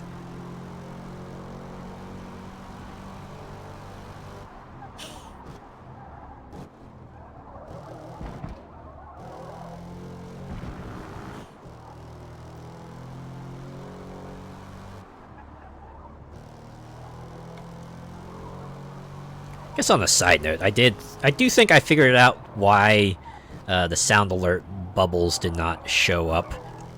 I think it's solely related to like the way I've layered everything here in OBS.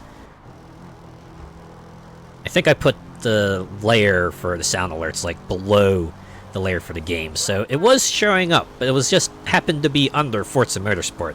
And since, well, Forza Motorsport just takes up the entire screen, you're not going to see, like, the sound alert visual. So I switched to order, so hopefully... Actually, I could probably test that. I do have one of the perks of being this affiliate and being the streamer for your channel is that they give you like infinity channel points, so you can just trigger whatever you want. Oh, hydrate. I do not have a prompt for that, but thank you for that. I will give myself a nice sip of water as soon as possible. Thank you, the Frosty Clip.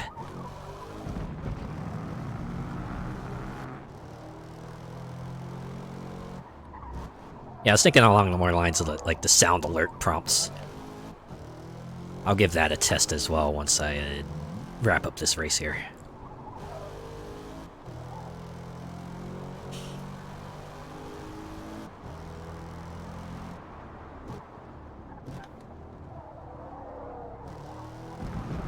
Yeah, like, kind of glad I finally get access to the channel point stuff.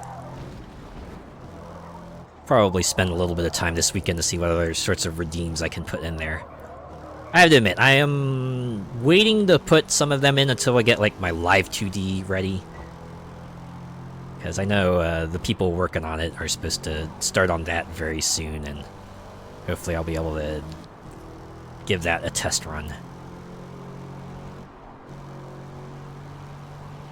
Like, I've seen some of the fun things you can do with, like, on other VTuber channels. You can, like, pay points to get some things tossed at them, or to, like, bonk them, or maybe to make them explode, or to give them head pats, or to make them change funny colors and stuff. And I'm looking forward to doing some of that.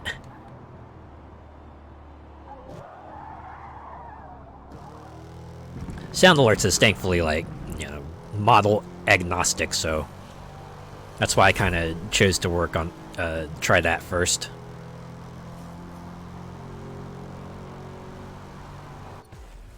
All right, there we go. Here's a hydrate. Good work out there. We finished P1. I like a good cup of water. Anyways, that was like the first hydrate redeem as well. So hey, can hold on to that. All right, real quick. Let's redeem a sound here.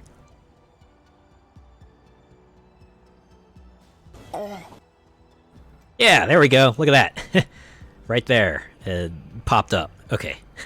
Good, I fixed that. I fixed that layer. So, yeah, now if you do a sound redeem thing, you will see, everyone will see what you did. Now the entire stream knows you're here.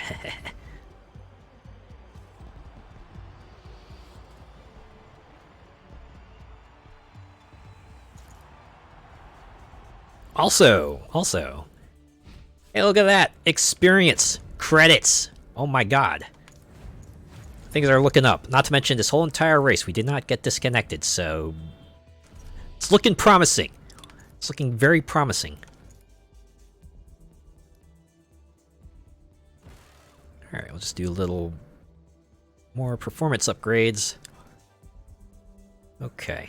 I might actually skip like the practices for this next for the rest of this series. Only because we're like 2 hours in and we're still on the C8 tour here.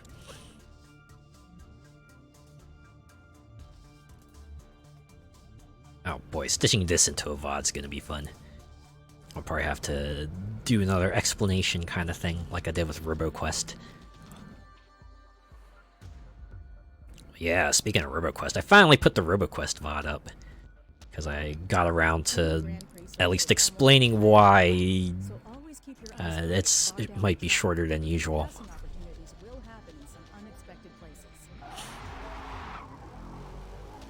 Maybe I'll do like one lap of this just to get a feel of the track, and then I'll end it early.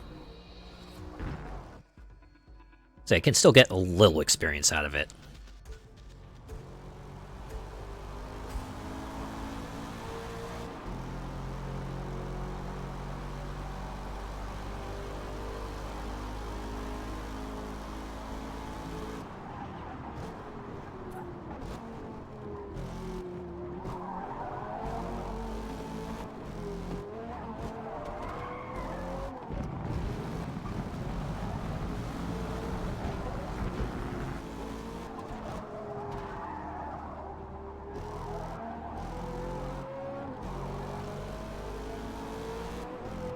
You know, looking at how some of my VODs did, especially after Sonic and All-Stars Racing transformed, I think I'm like fully convinced I should probably put some more effort into uploading some of my older VODs.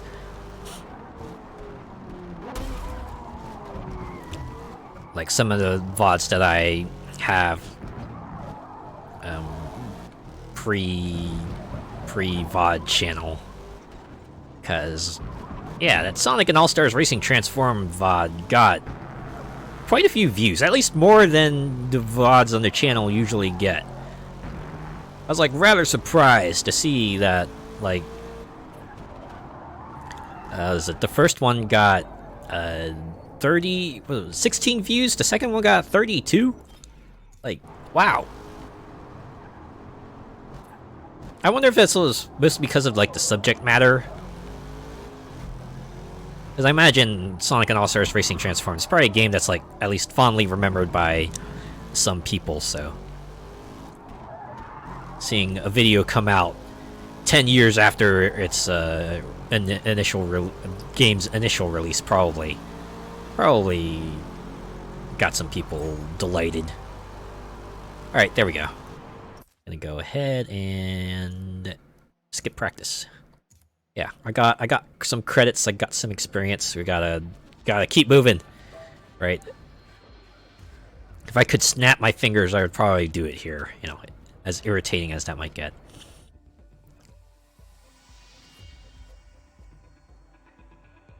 It's like one of the things I think I can do okay, it just really hurts my fingers to do so. So I try not to do it. Ah, they're really confident in me. Alright, we'll start at 18th place.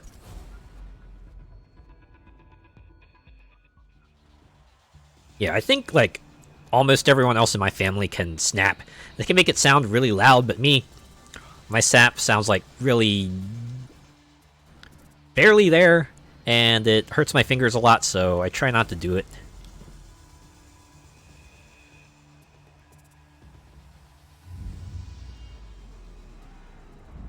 It's the same deal with rolling R's.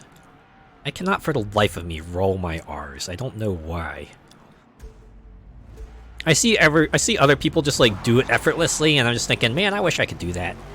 Because rolling R's just sounds like really cool.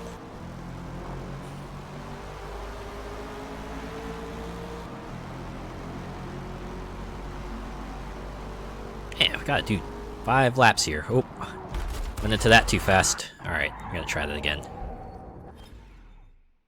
Oh man. Really gotta go from here, huh?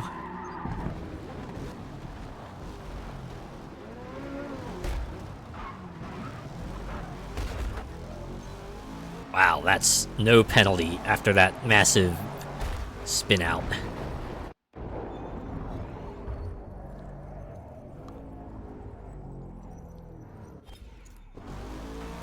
Alright, let's try that again. Let's try to get in the middle of the pack.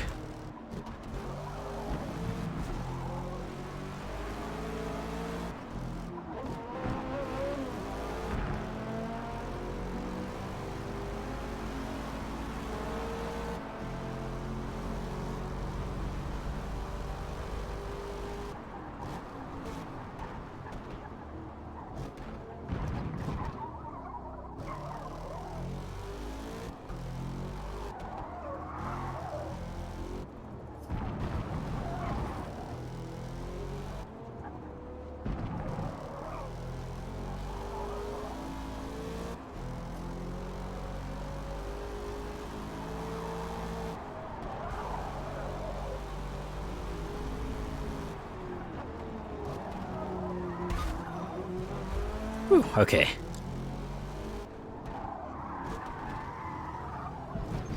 Oh man.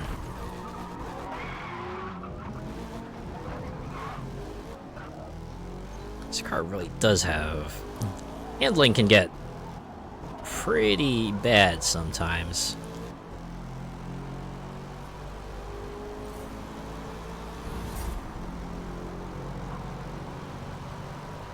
Likely more of a me thing than it is an actual car thing, but still.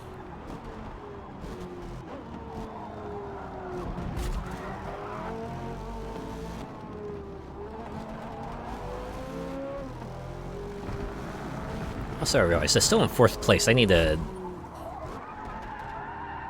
catch up to everyone here. Of course, I can't be too reckless either. I still gotta take my turns carefully, because Corvette don't like it if I take a turn too fast. Feels like the best spot for me to kind of make my move is after a straightaway. When they start making their turn, I just gotta try to get on the inside. They'll usually stay out of the way, thankfully.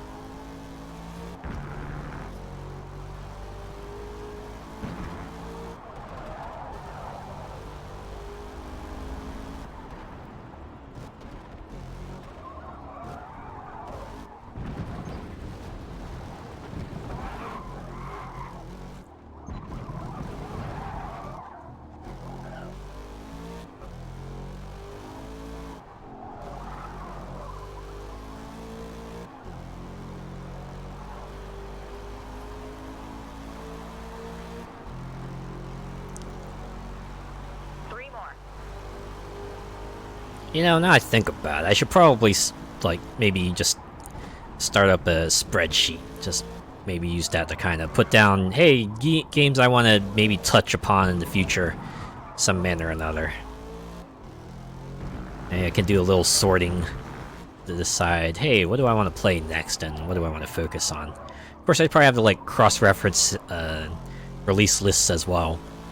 See if there's a game coming out soon that maybe I want to give my attention to.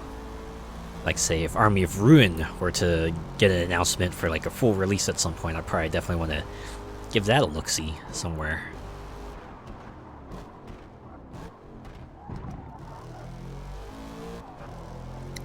Honestly, it's been a while since the last Army of Ruin update. I forget, it's been quite a few months. Like, a very long time. I think they did say their next update would be a 1.0 release, so maybe they're just working on that. Just finalizing everything before they put out the final stage and, you know, the final few characters and stuff.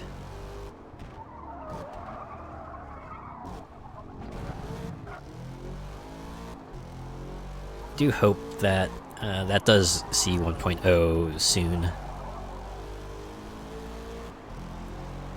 So I think I got like all the achievements currently out for that game.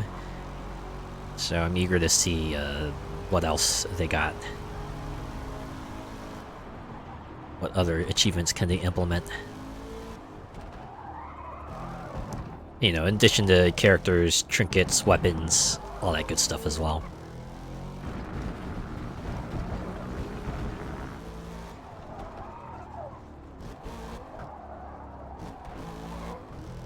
Also, personally hoping that they'll like put out more Ziggurat 2 stuff. I think I said this already, but yeah, the last update they had added like a character, right? A returning character from the first Ziggurat, and that was like pretty rad, but they haven't done much since then. I saw updates prior to when I started picking up Ziggurat 2. They also added like, you know, new weapons, and I think they added like new amulets and perks as well, but they haven't done much else.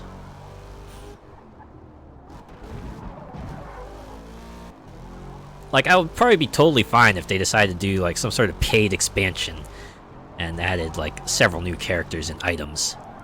Although they'd probably have to bundle that with, like, a new mode or something like that, too, to maybe justify the price a bit more.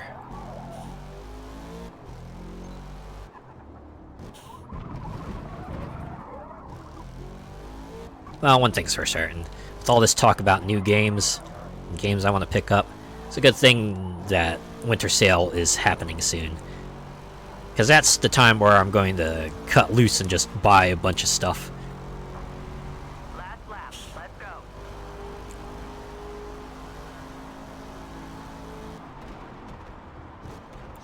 I had to admit, one of the main reasons I wait for the sales kind of feels extremely materialistic, like, in a sense, but I kind of like having my purchases go towards the limited time virtual cards that they give out.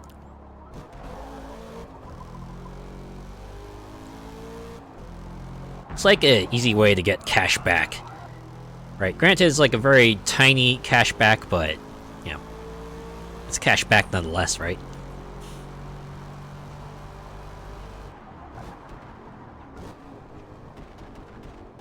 I guess unless you're lucky enough to get like the rare versions or the foil cards, those probably go for a bit more.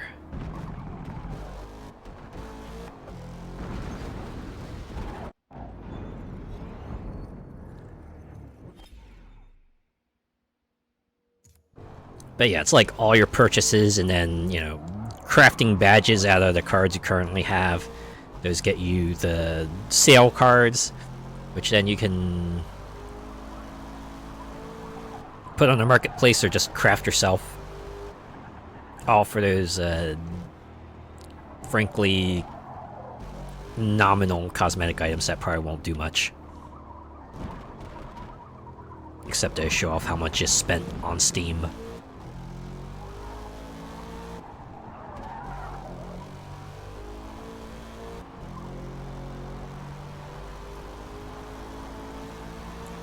There's probably like a high percentage of games on Steam that I have are probably also like from things like Humble or giveaways on other sites or like that, or otherwise redeemed via code.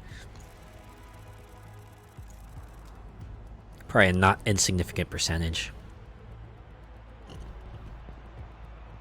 I need to make a run through my Humble library again, because I did buy a couple of bundles, and a couple new monthlies have come out, so I could probably redeem some games. I definitely saw some games that I want to put on the short list to play in the future.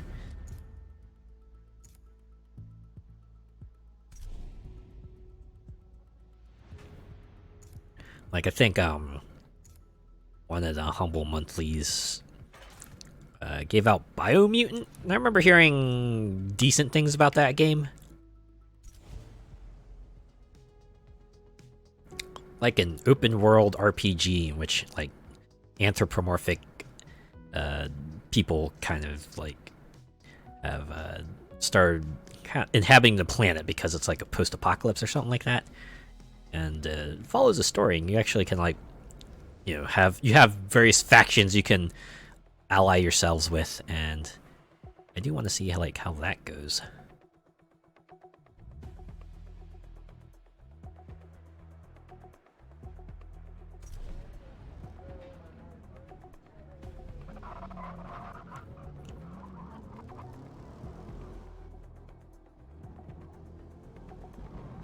Alright, as usual, I'll do one practice lap and then I'll get into the race proper.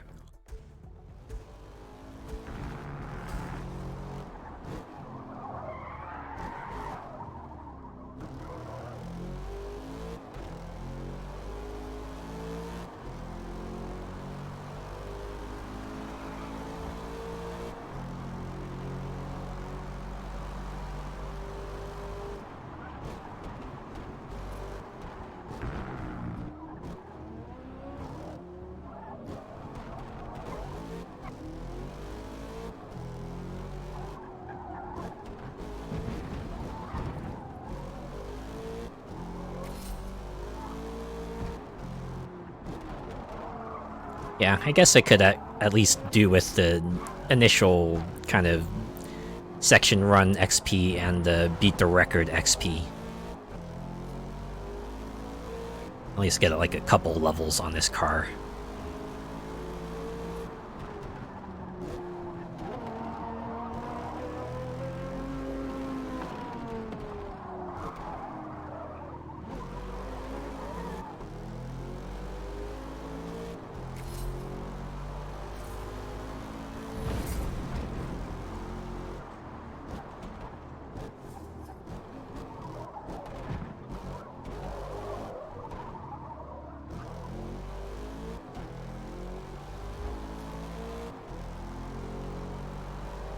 Man, I feel like I've been having problems with my sinuses as of late. Like, get lots of phlegm buildup on the back of my nose. I wonder if that's like related to humidity or anything like that. Might be. I might have to look into that. Really ought to invest in like something like a dehumidifier. Might do wonders for me.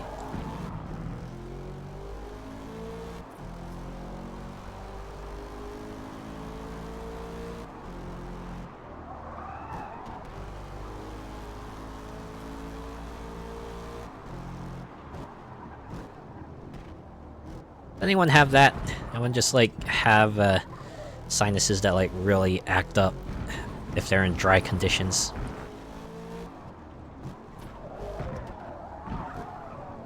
I don't know why, I feel like it flares up especially during the winter months. During the summer, I usually have different sinus problems, usually related to things like pollen. Alright. Gonna go ahead and end it here. And practice, I mean, not like the race. No, gotta do the whole last race.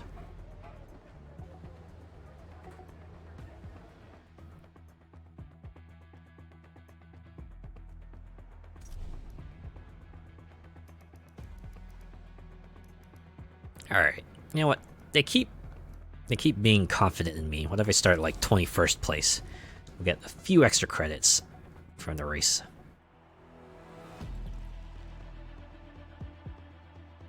This will probably be like a 3-lap track since it's race 5 or 6.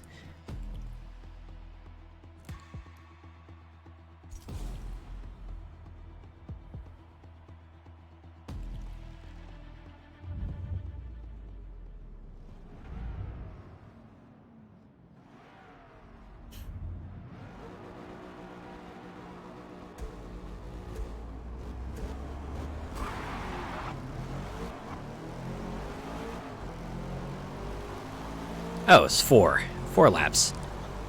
And considering each lap is like 2.5 minutes, yeah, this is gonna be a long runner. Alright. Oh well, it is a later race, so it tracks.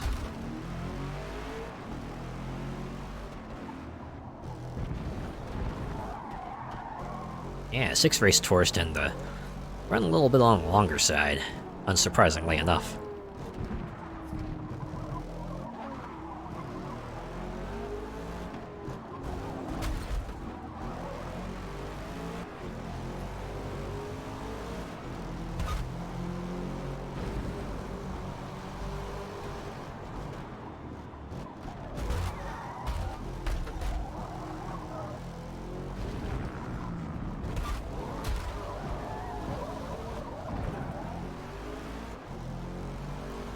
I notice I'm like a bit more reckless in my racing. I wonder if like this is just like my slight impatience just seeping into the game there. Just like, no, I want to get through this race as quickly as is possible because I already lost a lot of ground. I had to redo that one race and I had to spend a little time restarting my PC to get back in here, so it is in my best interest to kind of, just move through this as expediently as possible. Still spend a little time getting the experience and the money from it, because I'll need that for my later races as well, but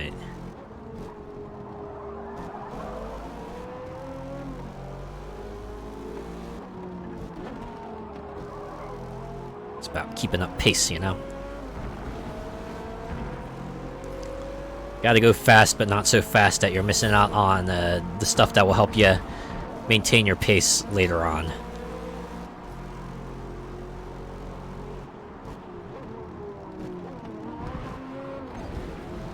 What if I did this? Would I get a penalty? I think I would.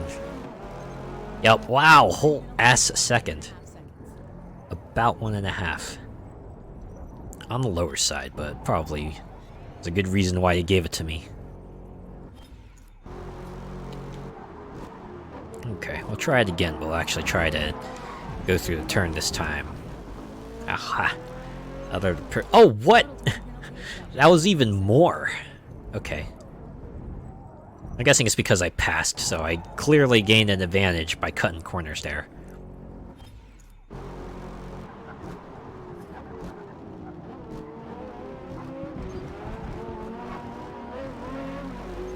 Yeah, no penalty that time because it was a short distance and I didn't gain any places from doing so.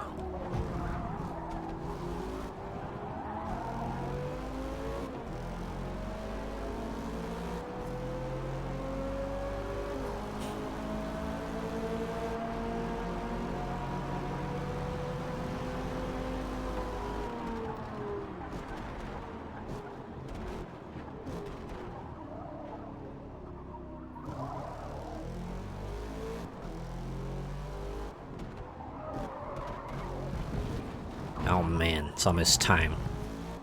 I think my one scheduled tweet is about to go up very soon, if it hasn't already. But today happens to mark the 5th anniversary of the Joker announcement trailer for Super Smash Bros. Ultimate. One of my favorite announcement trailers, like almost in the history of ever.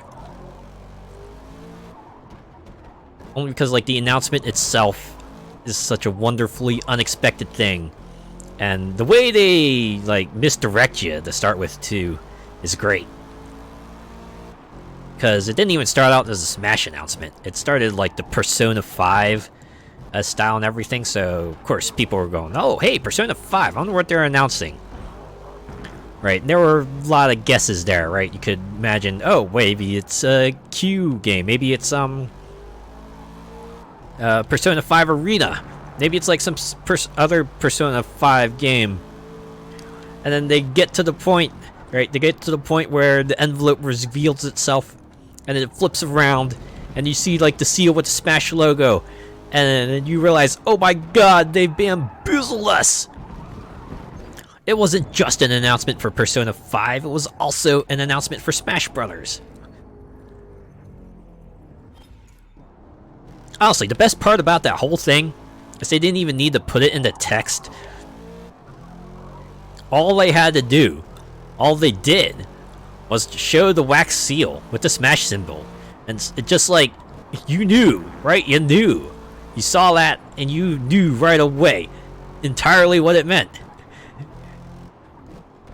Right? It's like, wait, Joker's gonna be in Smash? What?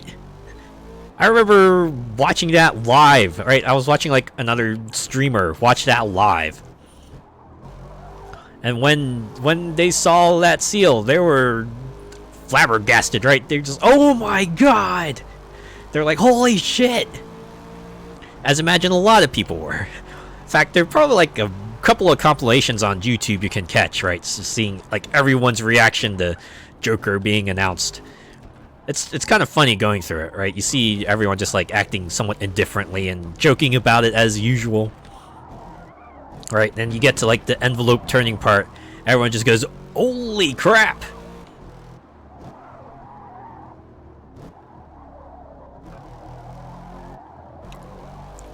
It's like one of the reasons why that has stuck with me so much. Because of like how well crafted it is, and the announcement itself is a great one to have. So of course I had to commemorate it.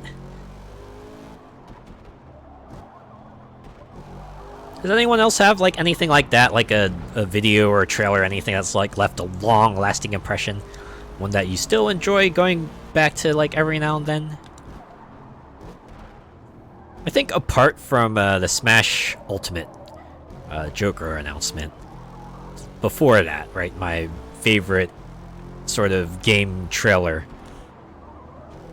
was the Saints Row the 3rd announcement trailer. Only because the way they announced it felt very much in line for that series, right? The 3rd. Where they just open up with like a bunch of ominous text on the black screen, being all melodramatic, and the music was also similarly dramatic. And then eventually they just like cut to about 1 second of the boss just punching one of the gang members in the balls, and you see them double over. And that whole sequence is like maybe a second, maybe not even that long. And then they just immediately cut to the Saints Row the 3rd logo in 3D while playing, once again, going back to like the dramatic music. And then I think they showed a release date, or they showed like coming soon or something like that, but yeah.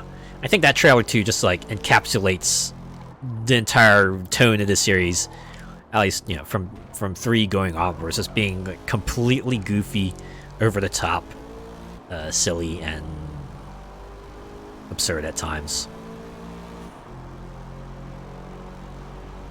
One more. Finish strong. I know it's always a debate what Saints Row game people consider the best. It does feel like people seem to be split on 2 to 4, right? 2, 3, and 4.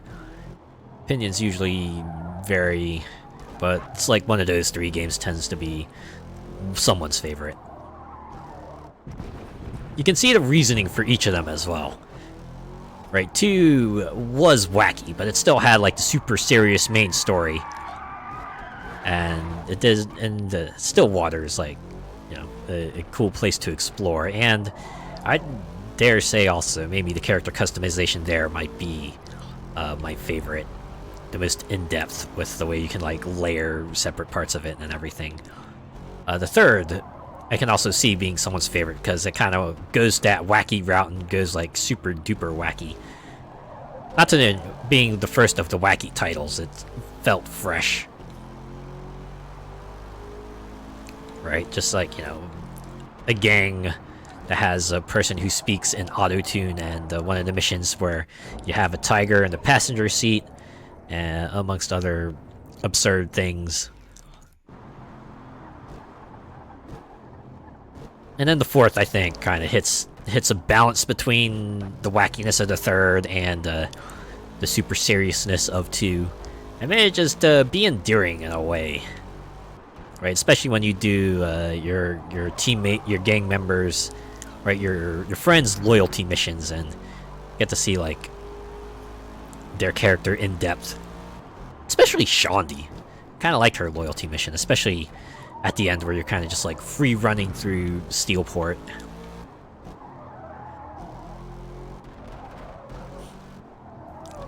And the way they managed to like end the series on a good note, both in the main story and the DLC wise. Boy, I remember the 2 DLC packs they announced for 4. Just like excited for both of them, because they had the Enter the Dominatrix, which was almost like a kind of like a cutscenes. This is what the expansion would have been like, and they just incorporated it into the story humorously as like a deleted scenes feature, complete with like all the characters talking to the screen as if they were actors finishing up their movie and talking about it in post-production. And then How the Saints Save Christmas, which is just like wacky overall. Yeah, sure, have them save Christmas, why not? We finished P1. Alright, 1 to go.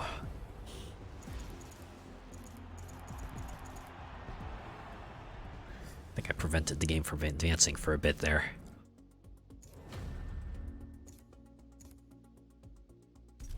A 24-hour Le Mans. Final event of the night.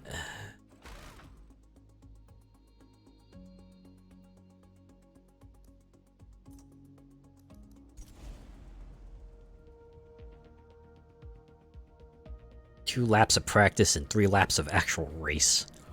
Which means a lap's gonna be like 3 minutes, 40 seconds, right? Because it is a Le Mans, so it's gonna be a long one.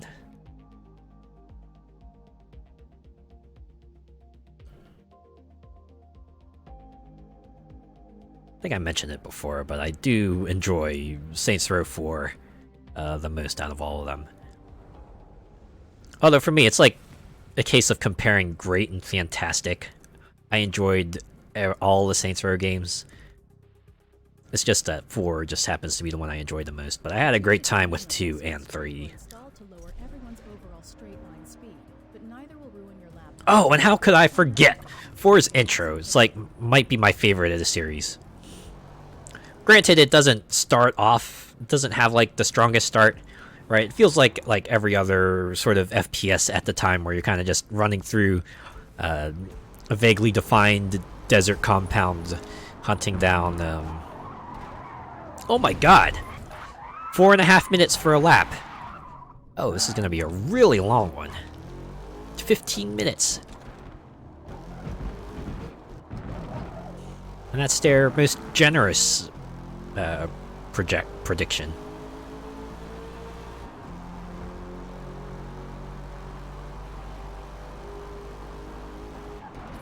But yeah, that all like super picks up once that missile starts to launch and you gotta run towards it.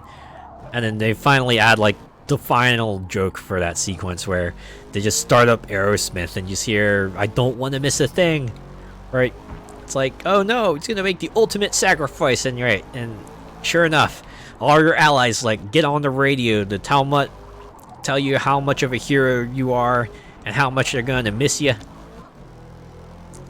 And even that had like a good joke, right? Where like Matt, who was one of the gang leaders in the previous game, defected to the side of good, was like, yeah, wow, if I knew you were gonna do something like this, I guess I wouldn't have tried to kill you. And then the final character, who was just introduced in 4, was like, I don't know you very much, but you seem nice. Right? It's like, oh snap, they're about to do the ultimate sacrifice. I've got to say something. And so they did. They're like, yeah, you were nice, I guess. You held the door open for me that one time. That was pretty rad. I was way too fast there.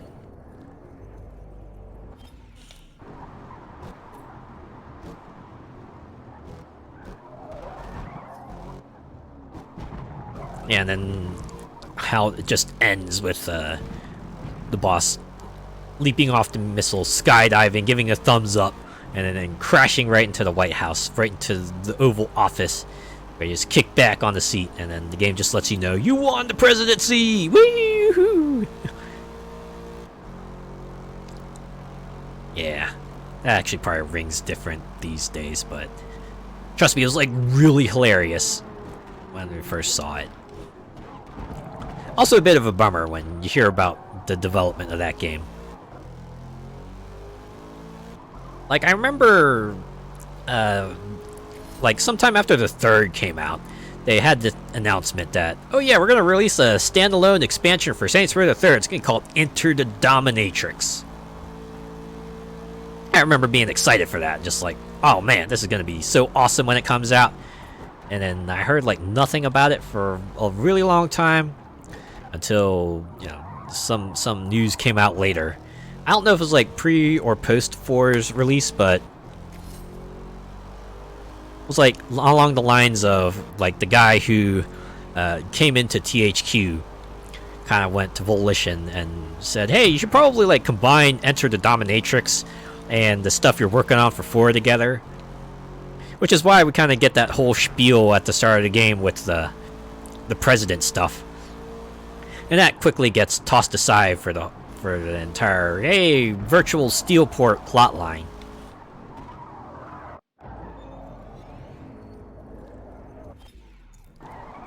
It always has made me wonder what things might have been like if perhaps, you know, Enter the Dominatrix was able to get its full release. And Saints Row 4 just happened to be a game that was like able to focus fully on being president of the United States. I feel like that might have been fun to see. I mean, the end result, the game we got was like really great too, but I do remember people thinking for a long time, like after the ending of Saints Row 4, that the next funny step to go would probably be like just go back to Saints Row 1. Alright, just go back to Saints Row 1, except give it like the tone of Saints Row the Third onwards. Or just like maybe have it so that, you know, your character kind of reacts to everything happening around them in sort of a Saints Row the Third /4 way.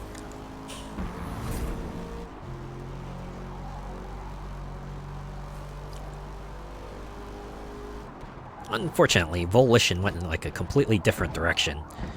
Alright, they did Agents of Mayhem, and then they tried that Saints Row reboot, which did not seem to endear people to it. And, well, now they're done. So, sadly, we'll not see anything anymore from them. I do hope the people in that company manage to land on their feet. Hopefully we'll see like a new sandbox game. Well, I guess that's what Grand Theft Auto 6 is going to be, right? Once it comes out in 2025. It'll be the sandbox game everyone talks about, flocks to.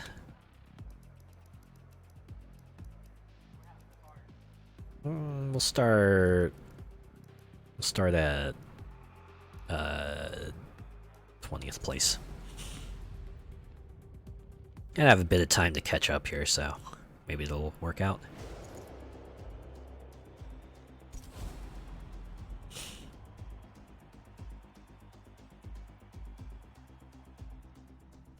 Oh, now they're giving us a rolling start. Seriously, this looks like super awkward. It's like they wanted to try to do like an AI path rolling start, but they couldn't figure out how to do it at like full speed, so they had to really wind it down, and it just looks weird. Certainly nothing like a Daytona USA rolling start. Now that was like a proper rolling start.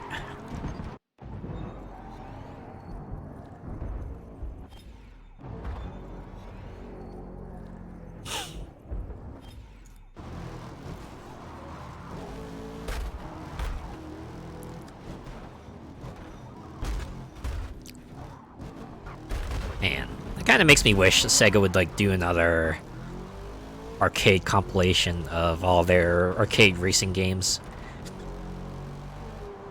Give us like Rally and Daytona and what have you. I know they put out like Xbox Live Arcade versions way back in the day, which I don't think they've like transferred over. Probably not on like other consoles as well. I'm almost certain they're not on Steam or PlayStation.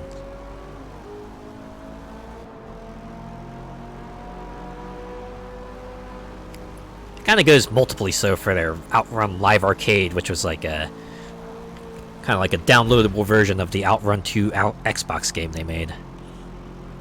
Unfortunately, that's also like tied around the Ferrari license, and imagine that doesn't come very cheap. Oh, whoops! I really should be paying attention to the road here. All right, we'll try that again. We'll try that again.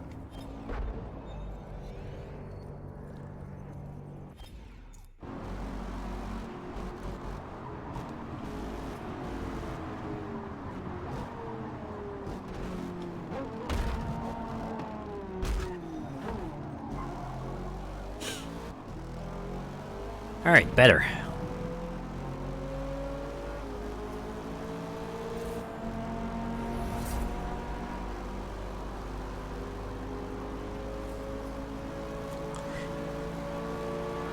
You know what was like one game I actually took a deep dive on recently? Does anyone remember Poker Smash? It was like an old downloadable Xbox 360 game. It was kind of like Tetris Attack, but went by poker rules. So all the blocks that came up would have like a suit or a number on them, and you would try to make hands out of it, and you get points that way. It was very cool and unique for like sort of that style of match 3 switch tile puzzler. I was trying to see like where else it came out, and it only ever came out on the Xbox 360. It did like get a downloadable content pack for very cheap, and then it got delisted. Like the last people heard of them, they made a Kickstarter project to try to put Poker Smash on PC, and well, that got fully funded, and no one's heard anything from them since then. Right, the website is like no longer around, and neither are they apparently. It's a bit of a shame, because I do remember playing Poker Smash way back in the day and enjoying it, and hearing that it was on the verge of getting a PC version and didn't for one reason or another. It's a real shame. Like, it even went through like the old Steam Greenlight program that when it was still around, right? It got through that. So everything was in the cards for them, right? The stars lined up, and yes, something happened that they didn't follow through. I also read that was actually like part of the Xbox One backwards compatibility program. For a very brief moment, you could actually like buy it and play it on the Xbox One, but then they kind of just like yanked it, right? They pulled it, they delisted it from the Xbox One service. I guess to their credit, they did refund everyone who bought Poker Smash. Like either refunded them or gave them a free copy of another game, but it does make you wonder what happened to the folks that they would, you know, disassociate from Poker Smash so thoroughly.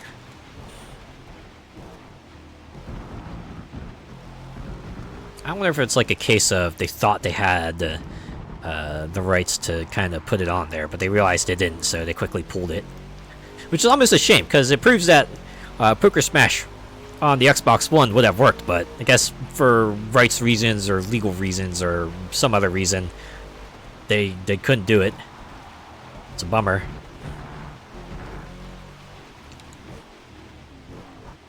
I'm sure like any game that tries to emulate its mechanics would probably be accused of being a Poker Smash ripoff. Although I wonder if maybe it won't be as received as harshly because, you know, the original Poker Smash is only playable if you have a 360. So any new version of it would probably be welcome. Yeah, I remember I was like trying to find out what happened to it, and I saw like, oh wait, there's a page for a Kickstarter project. Oh boy. And then I looked on the date, it's like, oh, this was 10 years ago. Whoops. And then thinking, ah, bummer.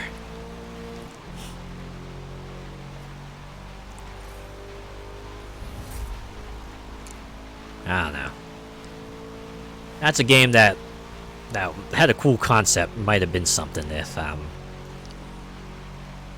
they got more opportunity to do what they want with it.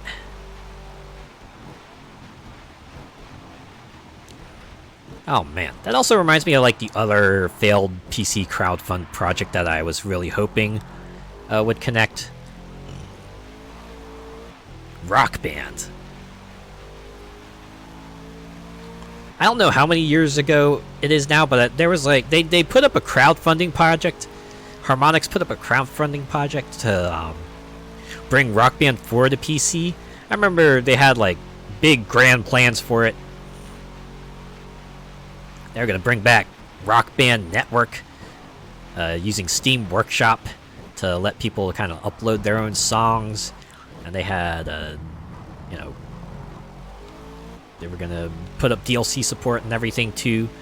But sadly, that project did not reach the funding goal. I remember their final announcement, or their final post going, hey, don't worry, we got plans in the future for this. And, well, yeah. Many, many years later, still waiting to see if they'll say anything about Rock Band 4. I think they did port it to PS5 and Xbox Series X, so there is that. If through backwards compatibility, if nothing else, at least.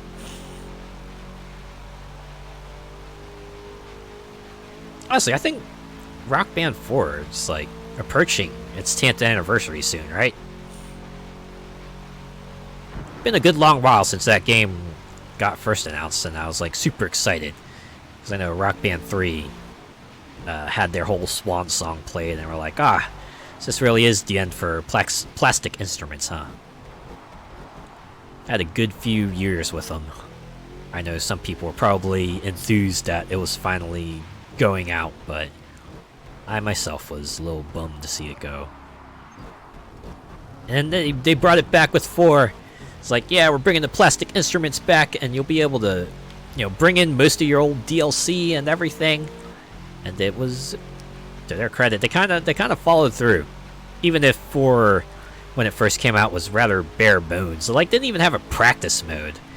Like, I remember people being like super surprised about that. It's like, wait. You don't expect us to just, like, play through the whole song every time, right? Like, what if we need to just, like, practice one section of it? Also, character customization, they said they weren't even going to implement, but they put it in kind of, like, last minute. Which explains why it's a lot more limited compared to previous Rock Band games. Bit of a shame, too, because I don't think any of the old items carried over to 4. I was like looking forward to recreating my characters from 2 and 3, but without any of the old items, I couldn't really do most of them. That's probably like also the bummer part about it. I'm guessing since like Rock Bands 1 through 3 and the assorted side games were created under the umbrella of MTV Games and EA Games. they couldn't sell those anymore, so they went and delisted those and all the DLC on those platforms after a while.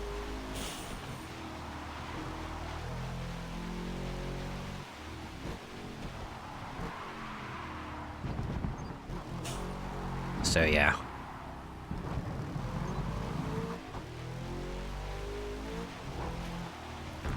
Thankfully Rock Band 4 is still around. At least Harmonix is. Man, they're still doing like weekly song releases and weekly Rivals challenges, so hey. At least some part of the dream is alive, even if it's a very, very faint dream.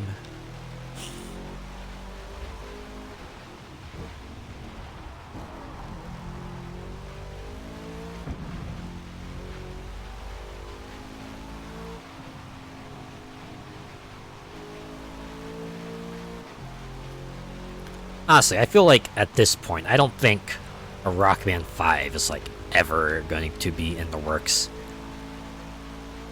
Because I'm not sure what they could add to kind of like justify there being a 5. Like in a gameplay sense, you know, they've done what they could.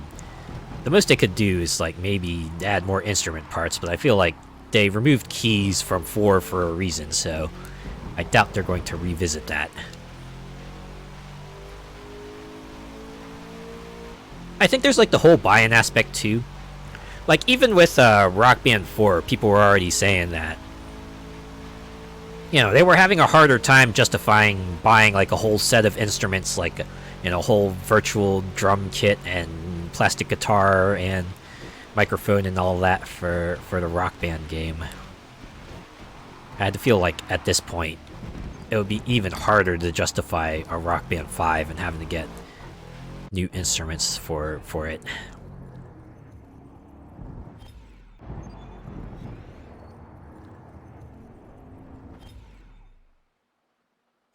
Like I feel like the way they would have to do that is just like introduce some sort of adapter. I actually remember them selling an adapter for the 360 and the PS4 for a short amount of time. I think like made the wired controllers compatible with your Xbox One console. Oh boy, I really need to do that. I'm gonna get this turn right eventually, I swear.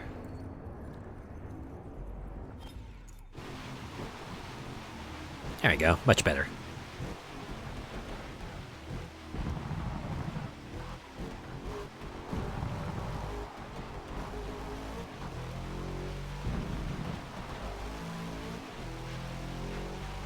Yeah, part of me wonders what else Harmonix might be working on. I know they tried their hardest to try to branch out to do other things. Like, they had that physical game Drop Mix that was out for a little while, and they had like a little bit of support for it, but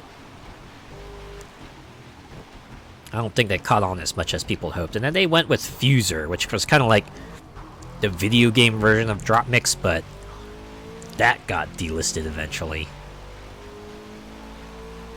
And they did like a handful of other games too. Like I picked up a City Sleeps, and that was like one of their side projects a very long time ago. I think they also did like a rhythm sports game. I remember playing that some time back as well.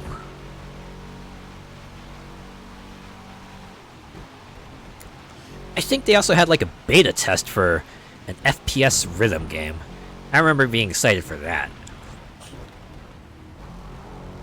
Alright, and this was like before BPM and Metal Hellsinger were announced too, so that was a very unique concept. But I remember when the beta test was announced to come out, and then like some not too long after, I saw another announcement that was like, yeah, we're gonna just shelve this idea for now because it doesn't feel like it's quite where we want it to be. And I don't think I've heard anything about it since then.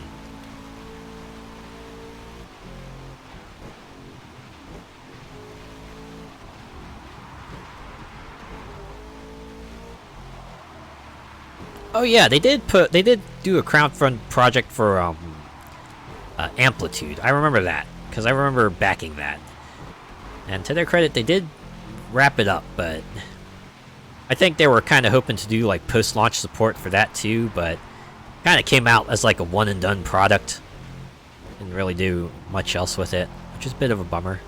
Because they had all the gameplay and was pretty solid, but I guess didn't pan out the way it wanted. Yeah, now I gotta see like Harmonix's game releases. Hopefully they're still in a good spot. I had to feel like they are because they're still putting out Rock Band DLC at least.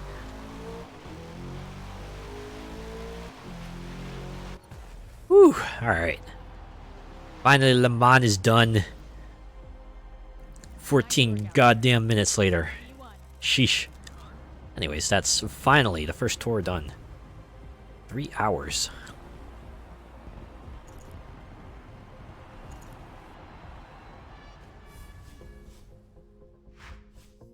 Hey, it's a lot of money out of it at least. And a gold trophy. And a Dodge. Oh wait, a Dodge. Oh, it's because I finished a tour. Right. So I could go to the reward showcase, but in the interest of time, I'm just gonna go to the next series here. Maybe we'll do the power reward showcase next week. We can start with that. Ah, good, it's just 5. Maybe this won't be so bad. I was thinking of maybe if I just wanted to end things here or not, but In the 1970s, I think I'll go through with it. rising fuel prices prompted most manufacturers to prioritize fuel economy over performance. Wait, this was a thing before? People prioritized fuel economy before? And now they're doing it again, although admittedly in a different direction. Now they're trying to push at least electric resources, at least with hybrid cars. I think my parents actually got like one of the hybrid cars. They do enjoy like not having to pay as much for fuel, that much is for sure. To today's demanding standard of performance. Anyways, yeah, this series, it's all about vintage hot hatch cars. It's gonna be pretty fun. Look at that, so cheap, especially compared to the last series. Why don't I go with the Dodge Shelby Omni?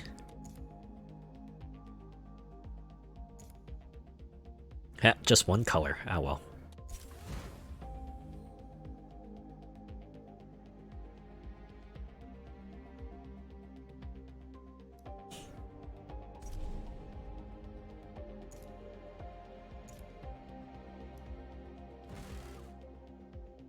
My parents always liked to tell me of a story when I was like younger. We would watch TV, and I guess I was like an impressionable child because they had like quite a few car commercials, and I guess they always like to tell me that one car really stuck out to me. It was like I think it was like called a Geoprism, because they said that I would always ask if we could get that car. I'm not sure why that would stick with me. I wonder if it's because it's like fun to say, or if the car looked cool. They always like to tell me about that. Does anyone have a story like that? Have like someone, the parents noted something funny that you used to do as a kid, and they like to remind you of it? At the very least, that one I just find like highly amusing. It's like, heh, yeah. Kid doing kid things. You know how it is, right?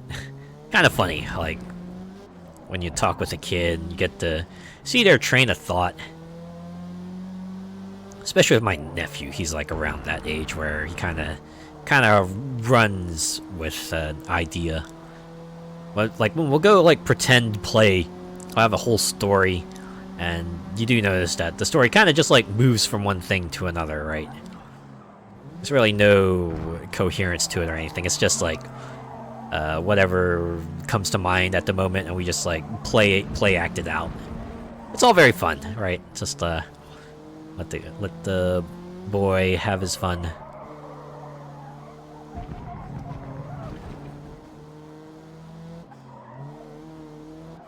Reminds me of the one article from The Onion where it kind of riffed on the idea and treated the kid as if he was like some sort of serious filmmaker. But otherwise, they were just like documenting a kid just, you know, playing with his toys and, you know, making up a story as he went.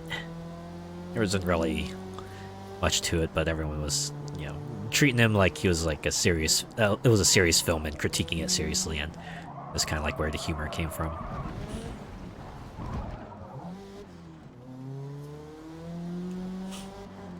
People have always said that The Onion probably hits different these days because a lot of ridiculous things have happened in real life, so The Onion doesn't really have much place to go because it feels like whatever The Onion makes a parody article of, it's very likely that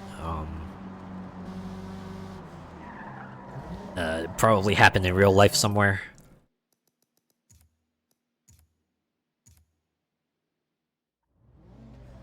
So there is that.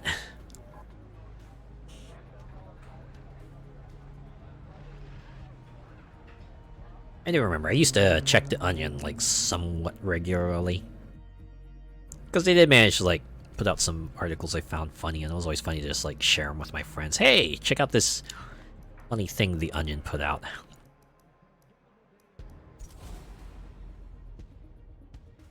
I think my favorite article from The Onion was the one where they parodied like those old summer camp videos, right? Where it's like the ones where you got like the scrappy ragtag group of friends who take on the evil corporate camp and succeed, except in the article, and they portray it as like how it might play out in reality. Like all the things that would be funny hee hee hoo hoo ha ha pranks in a film and you would have a good laugh had ramifications in the article, like one of the things they talked about was like how you know, the hacker kid hacked into the faux camp's website and vandalized it, and now they're being charged with like cyber security breach and stuff like that. Also, the part where you know, the owner of the evil camp was coming through with the deed, and they went and dunked him in the dock. Right.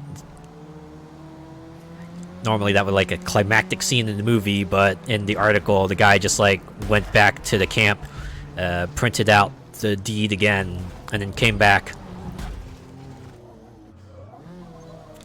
And of course, the article ends with the camp thoroughly owned by evil camp, and the ragtag group thoroughly defeated and charged with crimes. And then you see like the last line is just, yeah, don't try to take on the big guy, you're gonna lose. Again, just like a huge heaping of reality just kind of thrown onto what would normally be like, you know, goofy fun time summer flick. That always stuck with me. And then you get the others that kind of just like hit you in the feels. There's another article that was like, you know, about a kid who ate in the stairs because they kept on getting bullied by like everyone in the school. Right? It's just like, yeah, this is like the only place where I find peace, because anywhere else I go, everyone's just kind of like taking the piss out of me. So we just eat lunch here. You know, it's quiet. It's nice, I guess. Yeah, real sad undertone to it, but the article is written in that sort of kind of like, you know, cold, neutral way that news articles usually are. It, I guess, makes it even sadder.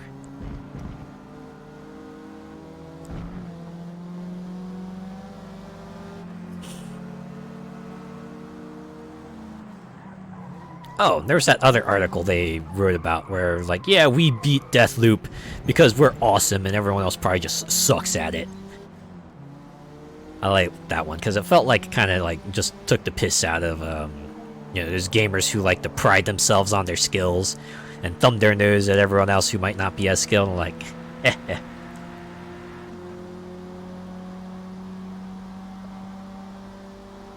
Has anyone read The Onion or still read The Onion? You have like a favorite article?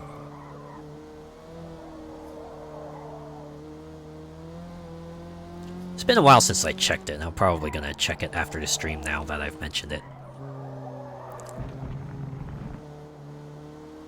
Imagine everyone's probably despairing to some degree.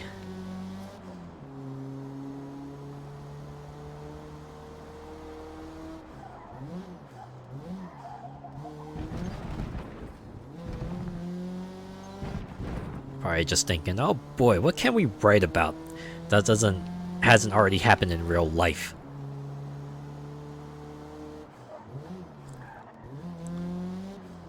Reminds me of that old saying.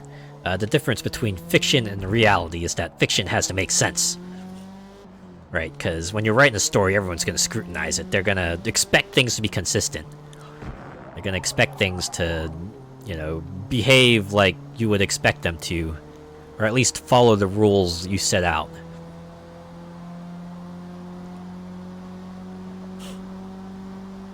Right? Unlike real life where you might have things not happen like you might expect them, and, well, can't really wave it away because it happened right in front of your eyes.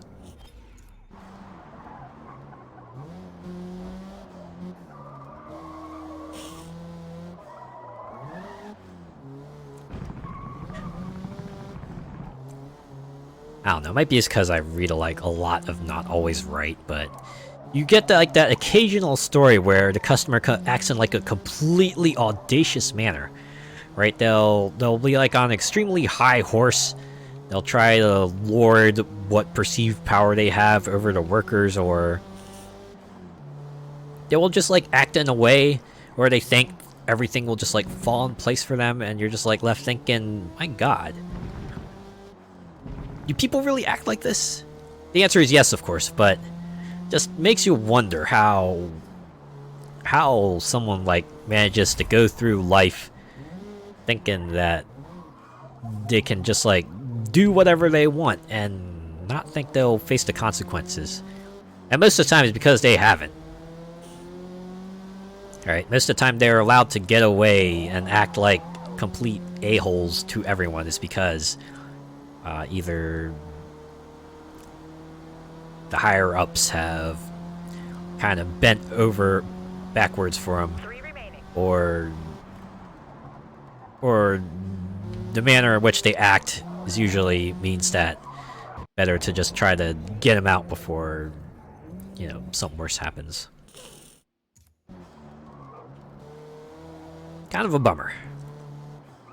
Right, because it's like you expect in polite society, certain rules will be followed, right?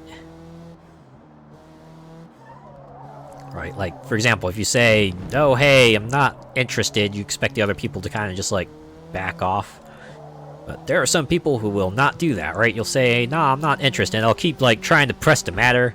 They'll keep trying to get in your face, or you know, if there's like a line, that's always the one that's like tends to be fairly common. The fairly common bad customer story.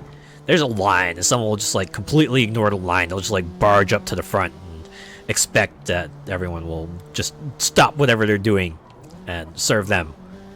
Because they're a very important person, don't you know?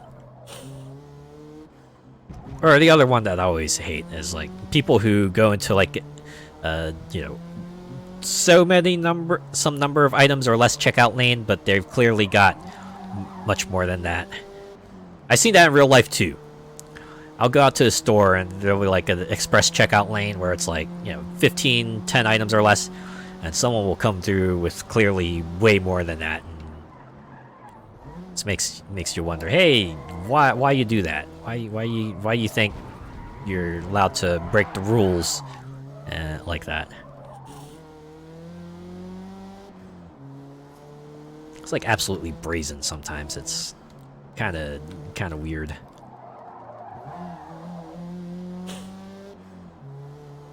I think someone put it succinctly. They're like, those people haven't been told no, and it shows.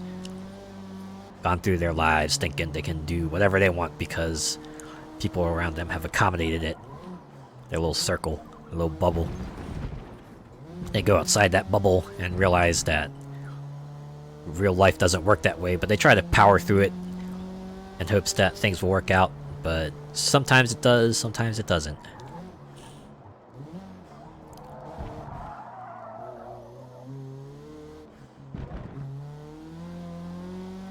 Honestly, the world would be a better place if everyone just, like, you know, was nice, acted politely, behaved, but unfortunately that's not the case, so you gotta kind of put rules and regulations and try to put, like, sort of systems and restrictions in place to make sure that anyone who tries to exploit it or blatantly ignore it will be dealt with accordingly.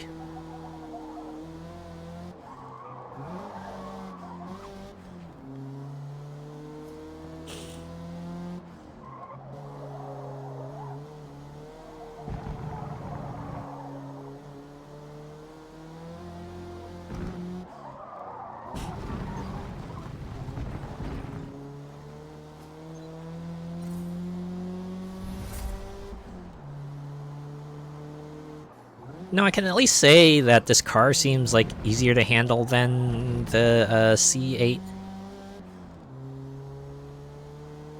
Like, it feels like, you know, still a little stiff on the turns, but never reached the point where it feels like I'm, like, pushing my joystick all the way in one direction, and it feels like the car isn't quite getting there.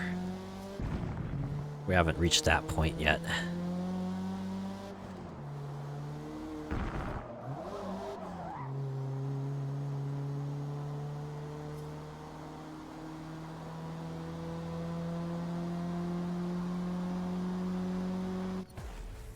Ooh, alright.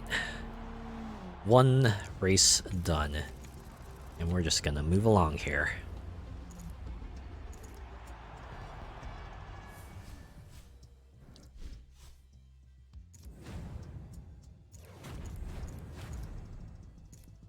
What's next? The Virginia International. Ooh, that's like a shorter circuit.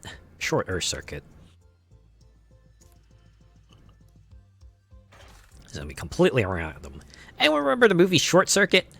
It was like the movie about that one military grade bot that like escapes research facility, and it goes finds a family, and then you get your wacky fun times family and odd companion kind of adventures. I think they made like 2 movies for that. There's a Short Circuit and a Short Circuit 2. I think I remember seeing it like when I was on vacation, and they had it like on one of those syndicated movie channels. I think I was like kind of enamored by it, only because, you know, robot. It was pretty fun. I think I remember trying to looking it up, and didn't go like much further than that, really.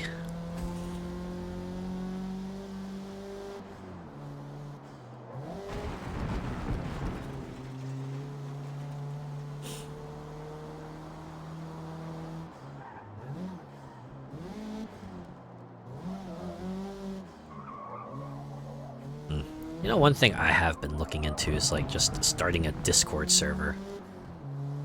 You remember there was that one person who asked long ago, right, when they actually took a clip of my channel.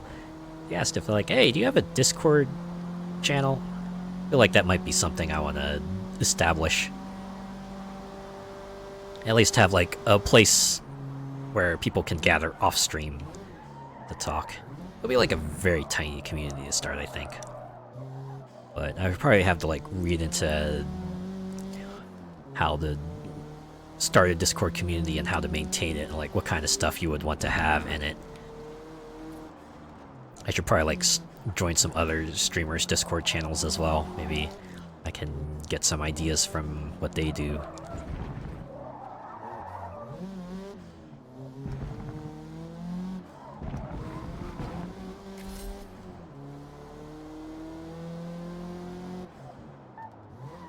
Actually joined like a VTuber related Discord channel, but that was was like a long time ago. Unfortunately, kind of fell out of activity, and the server was eventually deleted.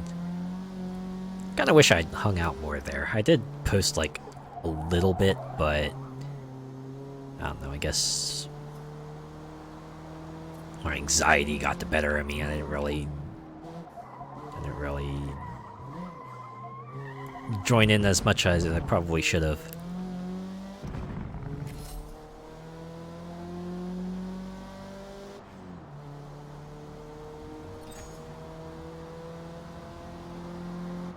Okay, one lap done. I'm gonna move on.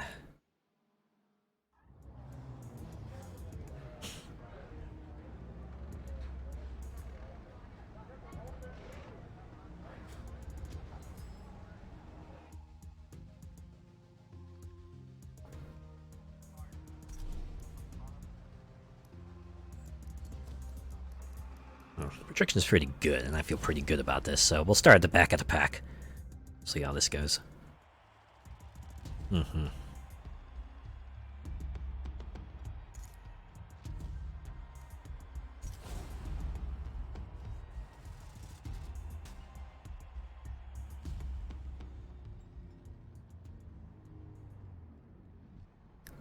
yeah. I feel like having a Discord channel would probably be fun for a couple of reasons. Mainly because it would give like kind of a central place to convene. But I've seen some like other things people have said that they do in their Discord channels, like a community game night or maybe a movie or a stream watch along there as well.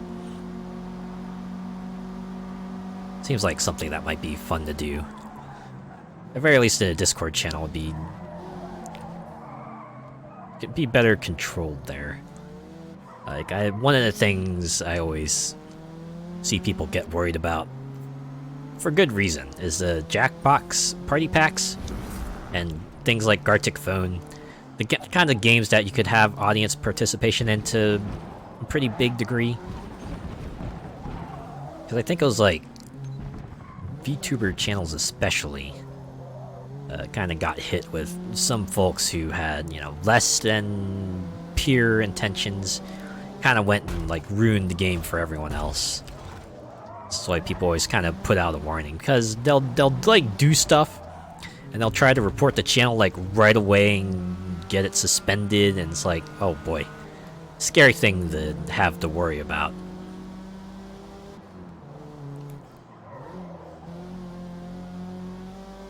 I think that's why I like later Jackbox party packs. I don't know if Gartic Phone does it, but they have like the moderation option, so you can have the mods check over the answers, make sure there's nothing unsavory in there.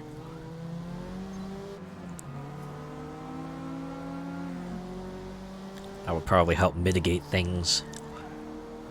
Man, it's like one of those examples of why we can't have nice things.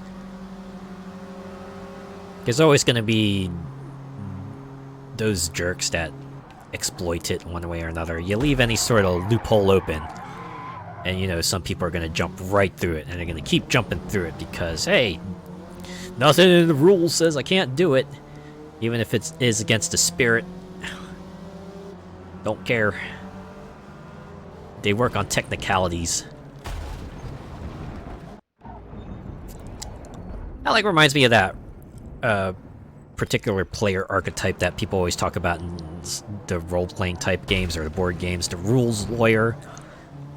The ones who try to like argue, hey, yeah, you should let me do this thing because the rules on the technical sense say I can do it, even if it doesn't make sense on like, in spirit, or kind of like on a a practical level.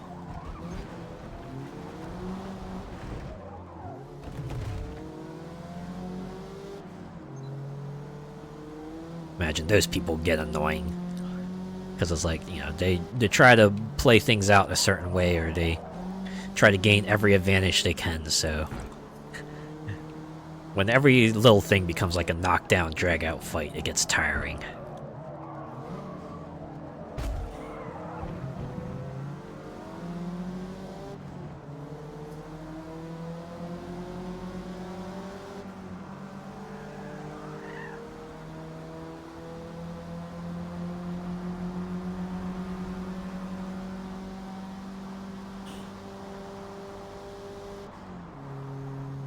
Thankfully, like all the role-playing sessions I've been in, I don't think we've ever had like anyone problematic like that. No creeps either, which I guess is nice. Well, I shouldn't say I guess, that is nice.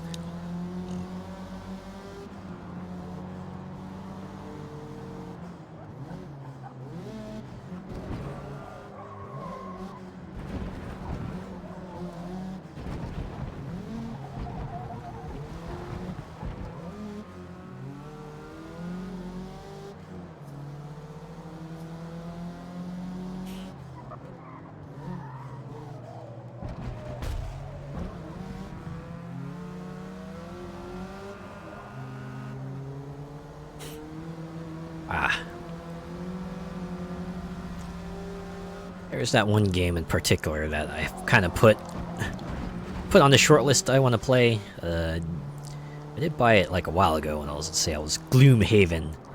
So I heard the video game adaptation of it was like pretty good.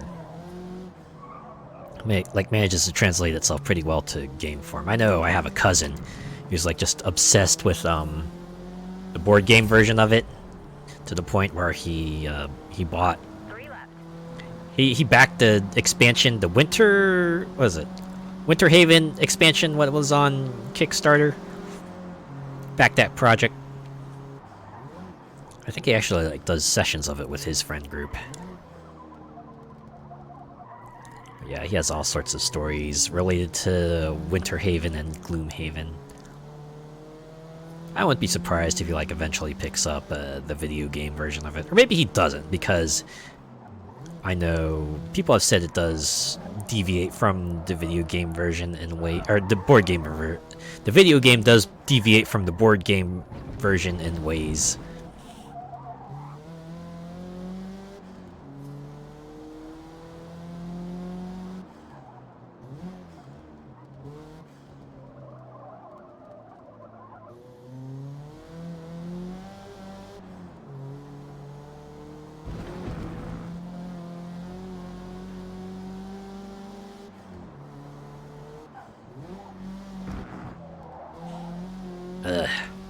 There are like a lot of games that I played early on that I want to revisit. Personally, I'm just kind of waiting for like a larger audience so that I can show them to more people.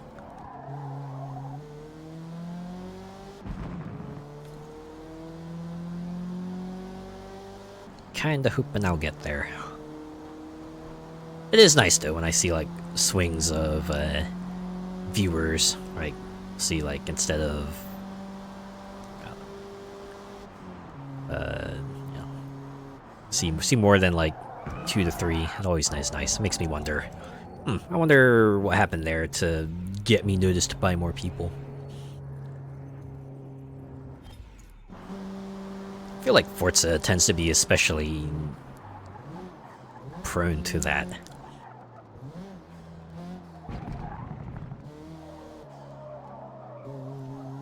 Like regularly I'll get like an average of 3 to 4 compared to other games where I might get like 2 to 3.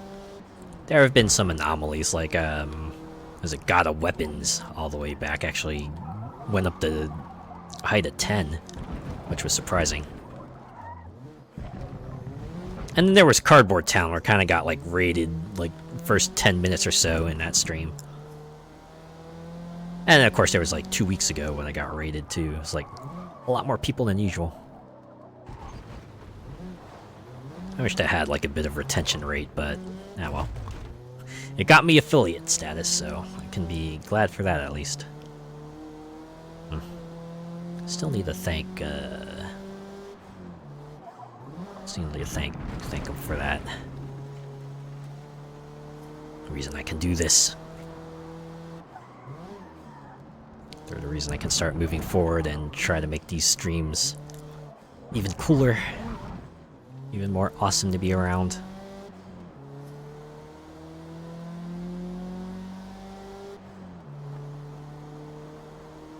One more lap.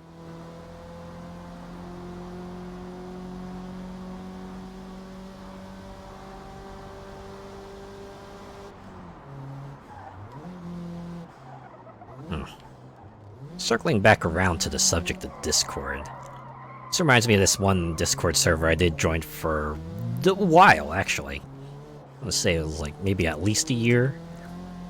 It was like part of a game guild I was in. I joined the Discord server because they advertised it. I think like one of the requirements for staying in the guild was that you joined the Discord server. And they were a pretty good guild, so I joined the Discord server. But yeah, everyone there, kind of just like people, right? Just like me. I remember they would talk a lot about the stuff they did in real life. Like I think one of them like explicitly was like doing road work related stuff, and they usually like put up pictures of them like out at night doing like road work stuff, or you know, being at a store post doing road work stuff. I don't know, just find that interesting, right? It's like, yeah, this is what people do when they're, you know, not playing the game. Just shooting debris about the things they do in real life.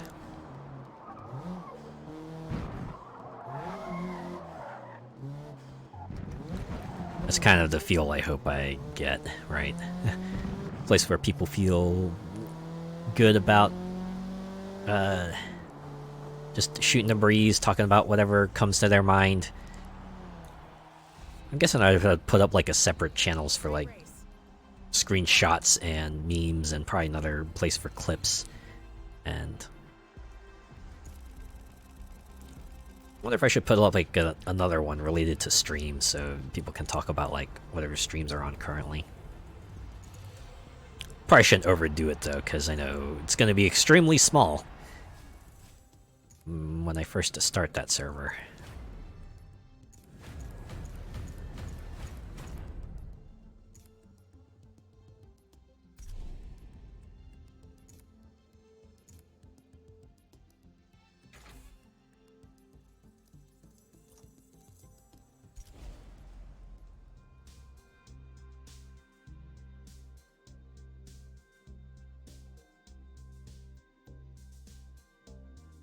Mid-Ohio.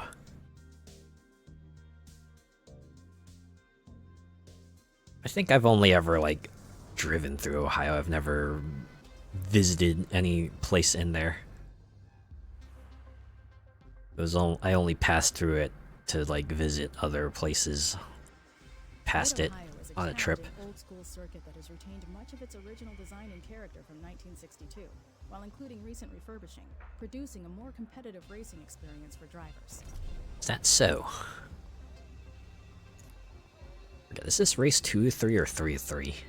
Or 2 of 5 or 3 of 5? Guess we'll find out soon enough.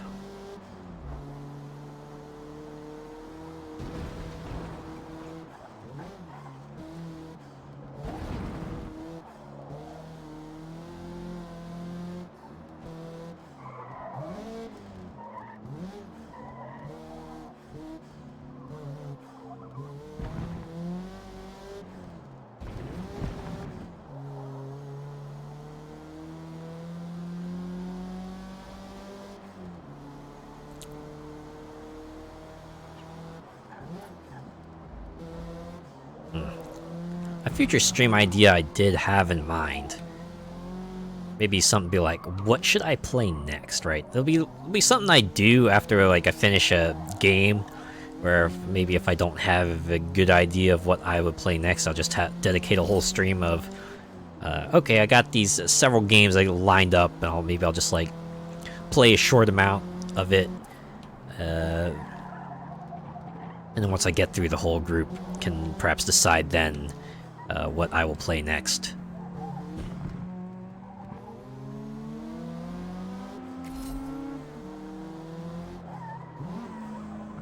I've been actually looking to like get a capture card as well, because there's like a few games I want to play that's like on the Switch.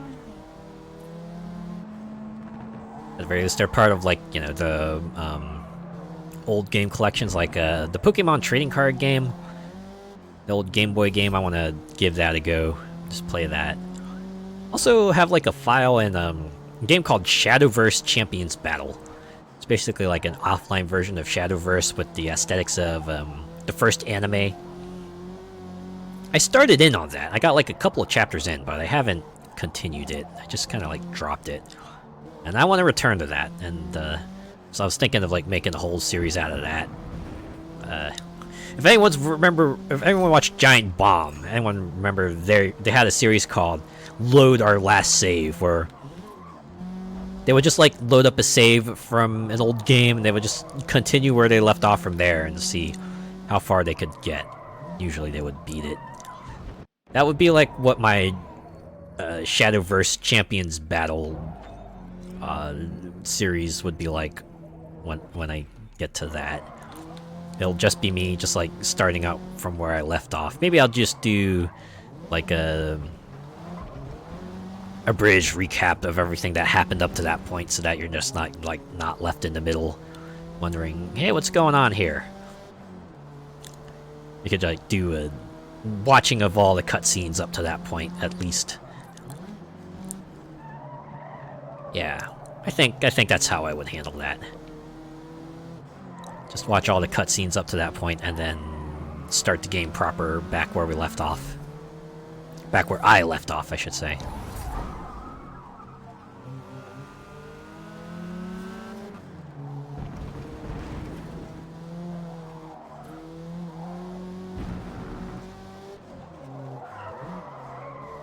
So I really did enjoy that game when I played it. Like, it was nice having like a Shadowverse on the go. Didn't have to be online, and you know, fixed selection of cards, so it will reach an endpoint, unlike the online game, which you know keeps getting expansions, reasonably so. But I kind of like having that kind of game where I can just like get to a point where I beat it, you know, complete my collection, and then I can just put it down. Right, put it down, walk away, feel good about what I've accomplished.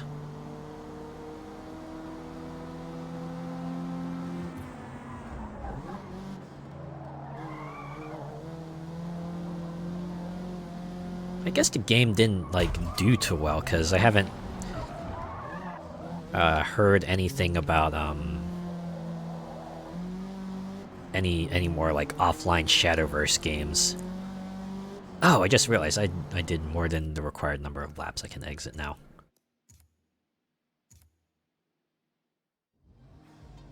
But yeah, I know they like put out a second anime series right after the first one that was actually like much more well received. And they brought their own anime original cards as well. And you know, in the interceding years between the first Shadowverse series and the second Shadowverse series, you know, the main game did get like a bunch more expansion sets, so there will be a much larger card pool from like a theoretical second Switch Shadowverse game that they could pull from.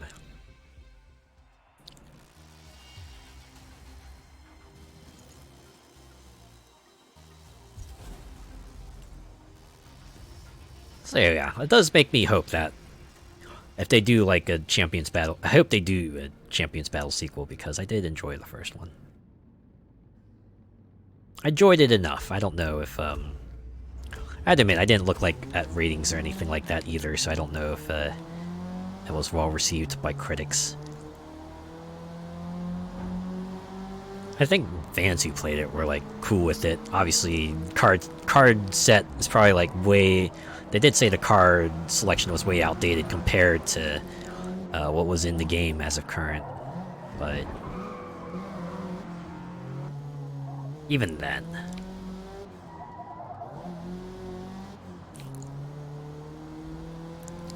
Yeah. I think Hearthstone was kind of like the turning point for how card game, video game adaptations were treated, because I think it's like the earliest of its type, or at least the one that like super succeeded in kind of giving you that digital card game feel. Right, being able to collect virtual cards and build a deck, and yeah, you paid through it with currency and all that, and you saw like a bunch of other games kind of come out with that model too.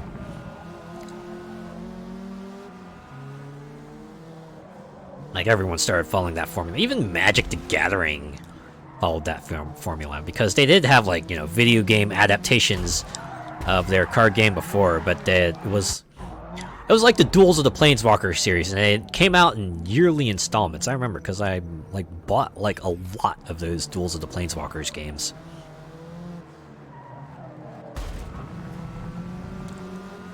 And, you know, they worked well enough for what they were, but people did have their criticisms of the game. Biggest one probably was that you couldn't really do, like, too much in the way of deck customization. Like, they did have decks that you could select from, but the most you could do is, like, you know, level up the deck, and then you would get extra cards that you could swap in and out of that deck only. And, you know, one of the draws of TCGs is just being able to craft the whole ass deck from scratch. And, you know, when they put it at first, like, oh yeah, this is just meant to be like a super entry level Magic product, that's why we don't give you, like, full on deck customization, I kind of like accepted that explanation, right? Like, Duels of the Planeswalkers would be the gateway for anyone who might want to check out the card game proper. You know, they could, like, buy a pre-constructed deck, or start buying booster packs, or, you know, start buying cards, or looking up deck lists online, or whatever.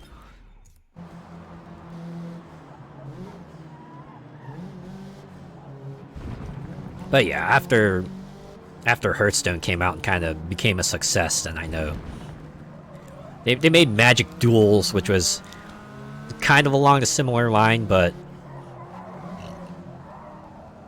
you know, still had, like, the presentation and the aesthetics of Duels of the Planeswalkers, so felt like a little slow and clunky at times, whereas Hearthstone was, like, a bit more quick and snappy and cool and stuff. I know eventually Duels kind of got discontinued, and they came out with Magic Arena, and that's the game that still kind of hangs around to this day, that people still reference, and I guess it's doing all right. 'Cause I know my one cousin, same guy who got Gloomhaven, he tells me he likes to kind of buy, like, a virtual booster box and plays Magic Arena. And hey, you know what? He says is, like, it's pretty nice, because I don't have to worry about having all these physical cards cluttering up my house. Which, you know what? Okay. If it works for him and he enjoys it, hey, you know what? Then the money's worth it.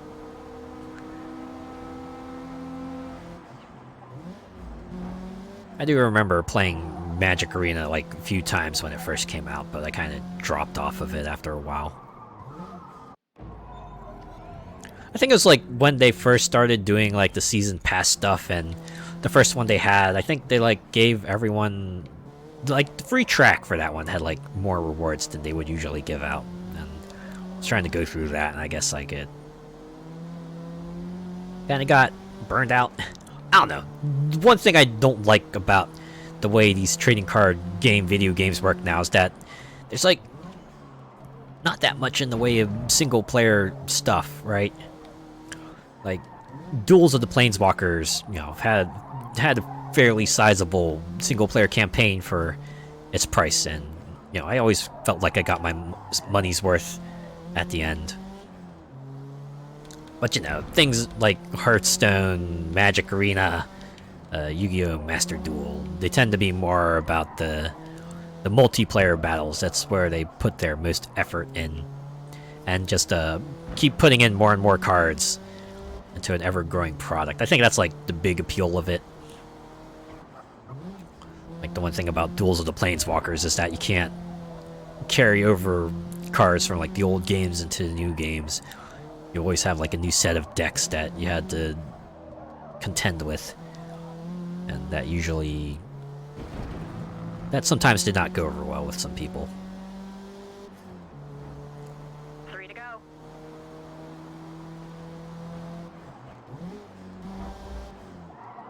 Yeah, I always wish that they would kind of, like, do it as a compliment. Like, you know, don't put all their effort into the online live service game. Like, clearly they should focus on it if it's making them money, but I wish they would do things like, say, the offline single-player product, something like a Shadowverse Champions battle. Like, I don't know. I personally would pay good money for like a single-player Magic the Gathering adventure where you got to build decks with the cards and stuff, or give us another like Pokemon trading card game. Give us something with like maybe a curated selection of cards if they must, but I would completely enjoy that.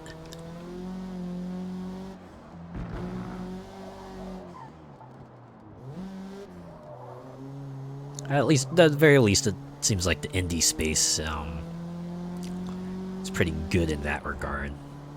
I know there are like a few indie games out there that kind of focus on that sort of trading card game experience in one way or another. I do want to check those out. Ooh, I wonder if that should be like a channel on the Discord server as well, just like suggestions. Just like, hey, suggest games here, or suggest stream ideas here.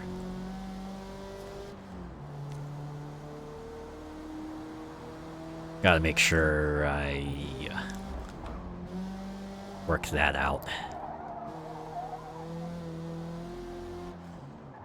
Yeah, I should probably like start reading up articles on how to maintain Discord community and like what kind of stuff is usually good to have around it and what kind of events are good to have in it.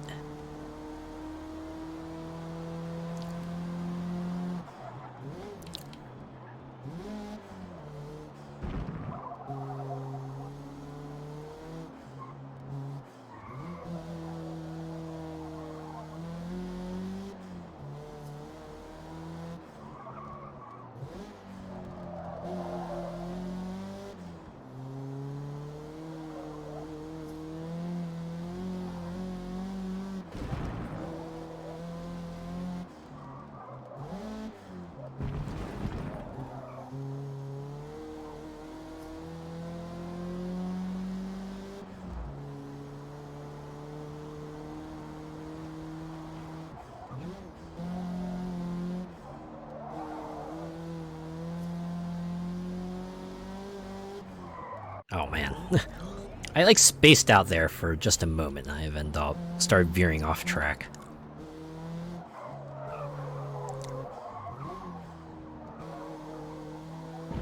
Can't be the only one that happens to. Although, you know what? There are some people, you know, depending on the stuff they do, spacing out is absolutely not an option. You know, especially if you're driving a big, heavy vehicle, you definitely don't want to space out, because consequences of that tend to be a lot more catastrophic. A lot more at stake, so you really gotta be on top of your game there.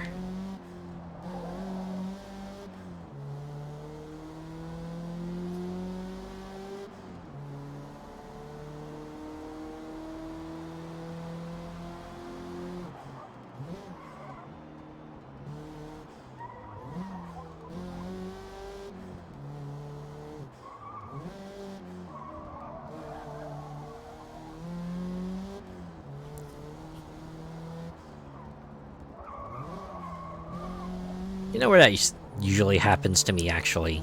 It's usually in bed. I've kind of picked up a habit of just, like, doing some last-minute phone surfing. Sometimes I'll usually be awake enough where I can just, like, turn off the phone, set it aside, and then go to sleep. But there'll be other times where I'm, like, doing something on the phone. Next thing I know, it's, like, morning. Trying to figure out, oh boy, what happened, and then, you know, I'll usually see my phone kind of in a random spot, my glasses in another random spot, and was like, oh boy, I was subconsciously trying to set myself up for bed, but, you know. It's that period of time where, you know, certain parts of your brain shut off, and other parts of your brain just kind of work in survival mode.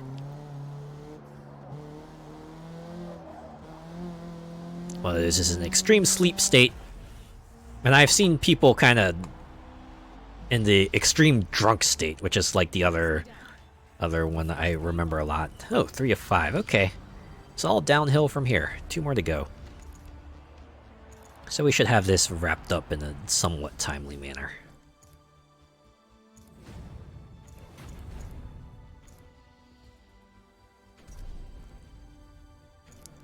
But yeah, back in the day when I would like visit bars with my friends, we did have like the one friend who would. I remember vividly, right? There was one person who kind of drank a lot, right? He drank like a whole lot. Like towards the end of the night, he was just kind of sitting around. He was like mostly unresponsive. You know, he might like move a little bit and maybe make a sound. And me being like a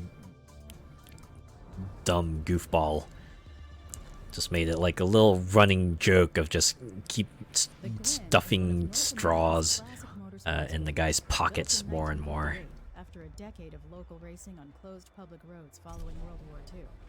I think my one other friend actually relayed to me afterwards, kind of let me know the extremely drunk guy when he woke up the next morning was just wondering, why do I have like so many straws in my pockets? I'm pretty sure he was like told about it.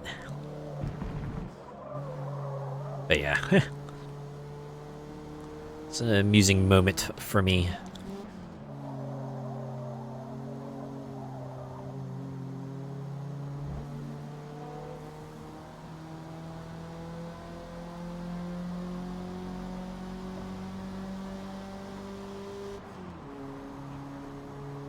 Alright, target time is a little under 2 minutes. Forgot to see how many laps this was. I wouldn't be surprised if it was like 7. Might be 5. I think that's like the minimum. Since this is a back half race, it's going to be longer.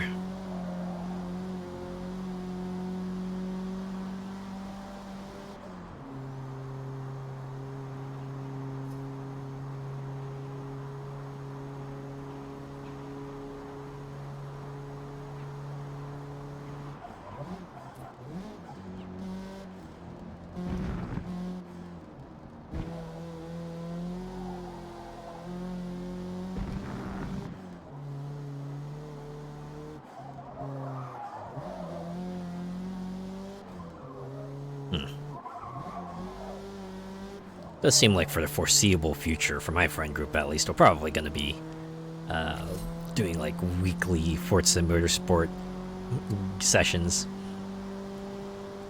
Because one of my friends last week was just asking, hey, you think we could just like play Motorsport? Like play Motorsport each week? You know, the rest of us are like pretty cool with it. We're pretty cool with like playing whatever. We had a bit of fun just like getting to a private lobby and just like doing races. Any sort of race, we would name a car that everyone would pick, and then we would just drive that car in a race.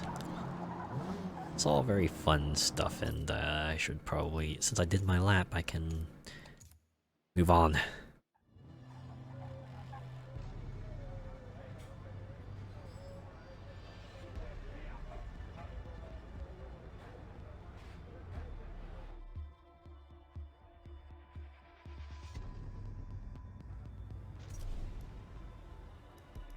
So again, I will start in the back of the pack. And get all extra money this time. Even if it is only like several hundred credits.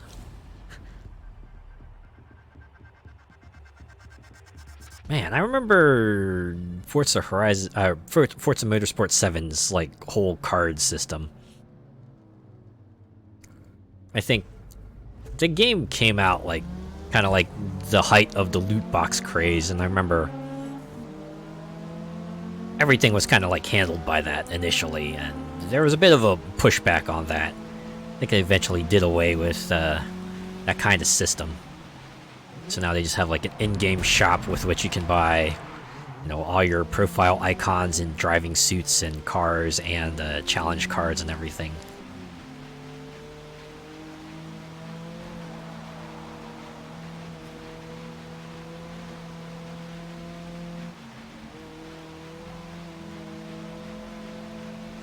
Man, I still distinctly remember that. Only because I remember I started playing it out of the lark. I figured it would just be like one of those things where they ought to do it for 1 or 2 sessions, just use it as filler while I decide what next racing game I wanted to play. And then it's like, oops, I accidentally the entire game. At the very least, I, won all the trophies related to it. I remember that taking me like several streams to get through. But I managed to make it at the end. I got the whole way through. I got all of them trophies.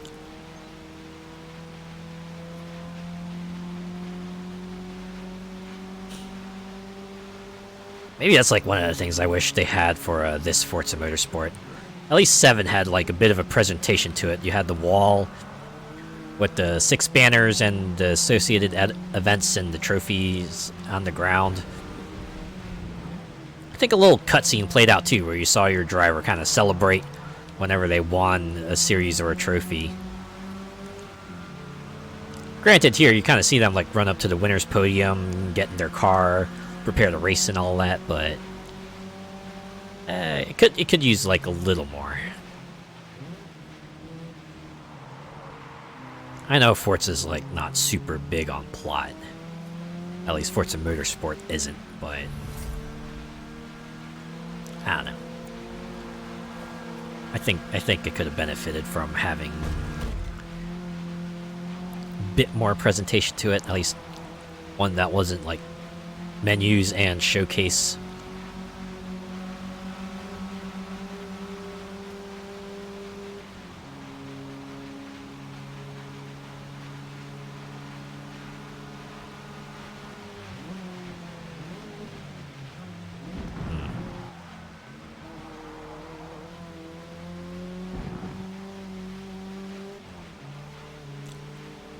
I think I did mention that I had like the 2019 grid game, just like in one of my humble bundles. I managed to have the full version, just like especially a static for it, because I think it got, well, I don't think it got delisted. It was Grid 2 that got delisted, but I thought since it still like costs a lot of money to get, I thought maybe I would have to spend a lot to pick it up, but now I don't, so we're willing to try it. And then there's also Grid Legends, which I think came out after the Grid reboot. And it seems like that actually has like a proper story attached to it. At least, more plot than just, hey, become the best racer in the land. Oh, also it's 5 laps, so this one won't be too bad, but it'll still be almost 10 minutes. 3 more.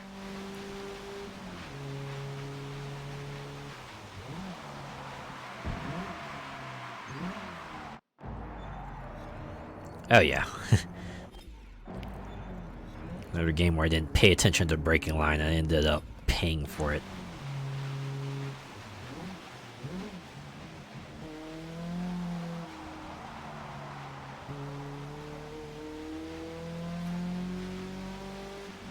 Yeah, since Forza Motorsport came out this year, I have to imagine it'll probably be a while before we hear anything about a new Forza game. I'd give it like 3. They're obviously trying to slow down greatly, given with how much spaced out this game and even Horizon 5 were. Like, Horizon 5 has only been out for little over 2 years now, so that's still got a bit more mileage in it, I imagine. Honestly, I feel like the day they announce end of service for 4, it's going to be a momentous occasion, if only because the way Forza development cycles have gone now. Kind of like broke off that 4-year cycle they were going for a little bit there. And 4 has been online for much longer than that. The point at which, they stop. They just pull the plug on 4. It's going to be... There's going to be people are going to mourn it. Much in the same way they mourned the end of first Horizon, Horizon 2, Horizon 3. Like, even more so for, I think, Horizon or Horizon 2. Because even after they delisted it, they did keep it online, but I think they actually took those online services for those games off completely, so can't even do that anymore. I wonder how that, like, affects certain things. Like, I want to say it was, like, even in 2, they started kind of pushing the whole Drivatar concept, which was based off of, the AI. They based the AI off of, like, the behavior of real-life players. So I wonder, without that kind of data to pull from, how does the AI behave? To that end, I think it would be nice to kind of just, like, do a run through Italy and France, if just for a one-off, just to have fun, just to go back to the way things were. I think if I were to do that, I would probably get an Xbox Series X, though. I haven't gotten one yet, because I haven't seen much need for it. Like, most of the games I can play on Game Pass on PC, so I feel like there isn't too much reason for me to get a Series X.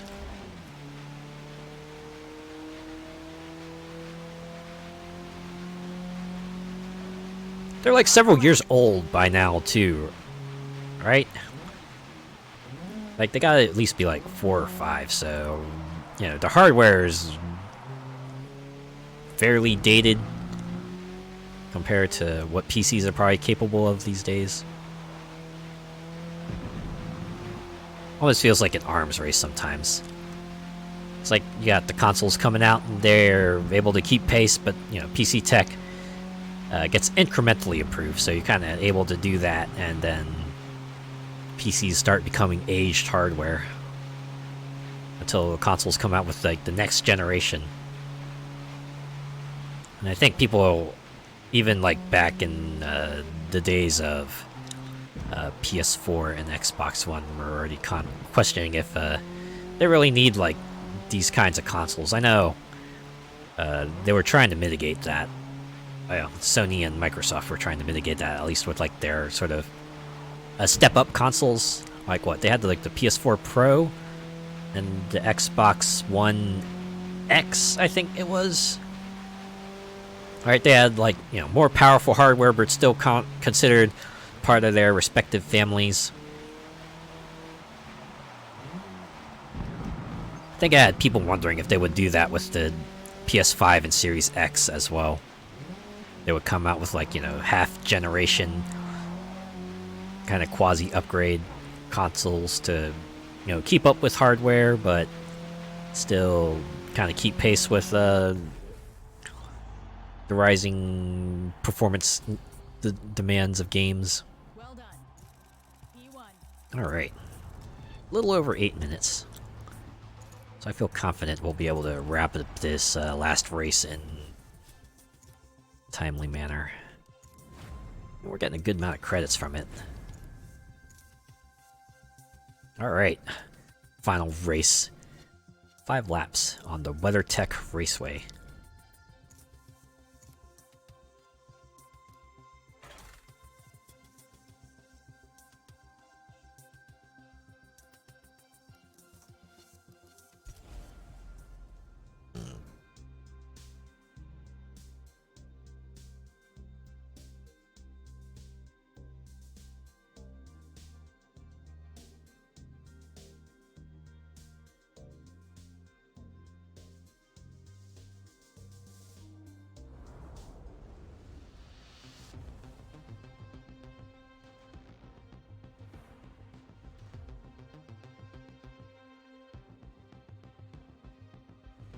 Most days here, there's a sound limit of 92 decibels, so take advantage of your freedom today to go as loud and fast as you want. Most days. I wonder if this is because it's like normally near society, so outside of designated event days, keep things as quiet as possible. But on the flip side, something's happening in town when the racetrack is lively. And it's one of the things I liked about going to cons, because Can imagine like con days, probably like a big event for anyone who resides there, right? You see people in costumes and you're thinking, oh yeah, it's probably that time of year again when people from around the world come here for this particular convention. I just kind of enjoyed contributing to that. It's like a fun thing too, because I would always, because certain cons I would like walk to and from in costume. You know, there would be like a bit of walk to where I was staying at and the con center, so always fun just like catching the eyes of you know, the residents. And they would ask me, hey, what are you in for? Well, I tell them, yeah, I'm in for this con. They'd be like, ah, cool. I didn't even realize it was around, or yeah, I figured that was the case, or something like that. Usually also say, man, your costume's great.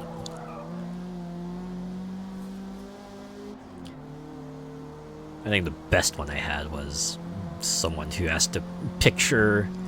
Right, they asked me for a picture outside of the con. I was like, I was starting for a bit, but, you know, just, it would be the same if someone asked me for a picture in the con. Just, hey, it's a person in costume, you don't see it too often. And I was happy to oblige. They were pretty happy to, like, I guess, see something unusual, right? Something they wouldn't normally see. They're pretty amused by that, and I was pretty delighted that someone would want a picture of me.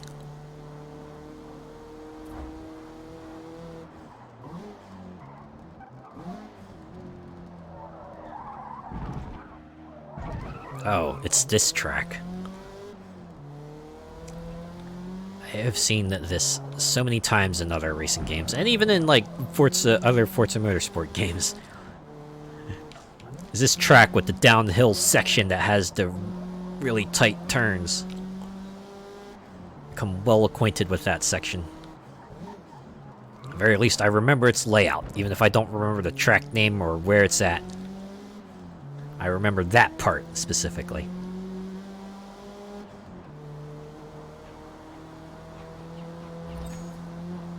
Alright, lap done. Let's end this.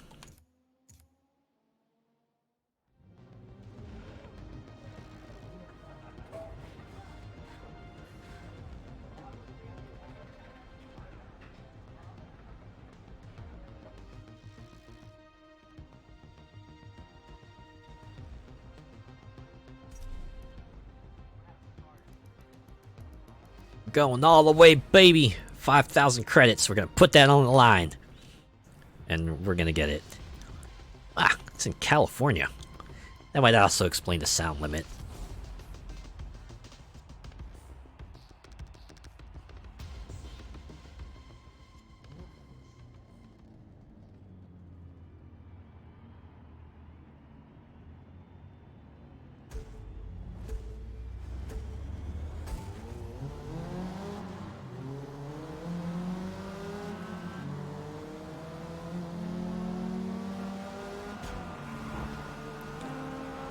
Anyone remember the SNL skit, The Californians?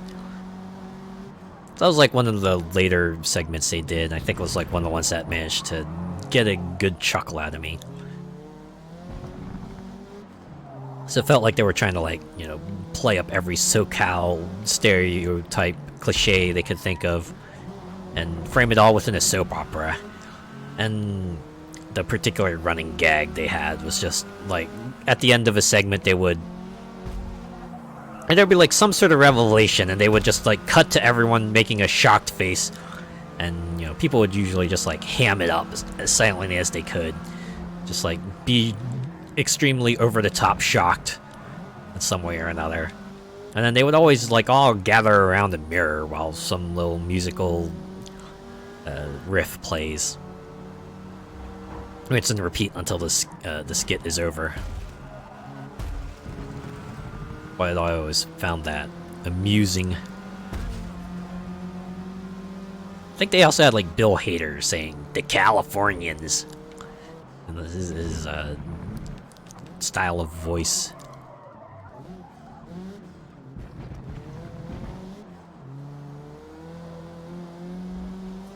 Yeah, There was also MacGruber. I like MacGruber a lot.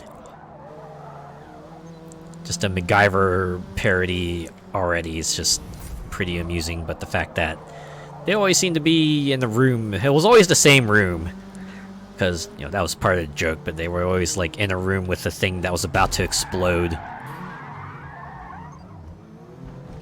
And, you know, ostensibly, MacGyver there would get whatever things he could put together and defuse the explosive. But of course, never goes that way, right? Always be like some sort of thing that kind of holds them up, and one that always comes to mind is when he started shilling Pepsi, right? Started off innocently enough where he just kept like getting distracted by Pepsi, and then, you know, he started getting more sponsored by Pepsi and would like try to repeat it or something. And I remember because it culminated like the last part where the entire MacGruber theme song was just Pepsi over and over, and during the segment itself all MacGruber said was Pepsi. And of course everyone else was just going, I don't understand, MacGruber, please tell us what you need, speak English. But all he ever said was Pepsi.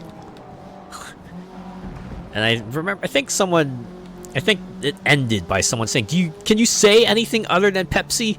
And of course he said, Diet Pep, and then, you know, exploded MacGruber. It was like one of the few skits they actually made like into a whole movie. And I forget what the reception for it was, but I remember like a podcast I used to listen to, someone on it really loved the MacGruber movie and would like just recommend it wholeheartedly. So I'm thinking it's probably like at least alright. Probably nothing incredible, but if you're the type of person who enjoyed the MacGruber skits, you probably enjoy the MacGruber movie.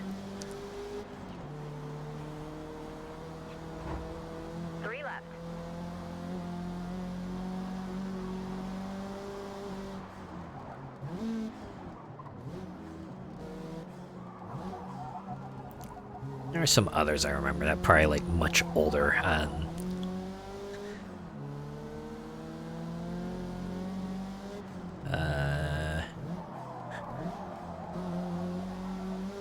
The one that always amused me was when they would like just do various game shows but just have Keenan host it, because Keenan always made like a really funny host, the one who just was completely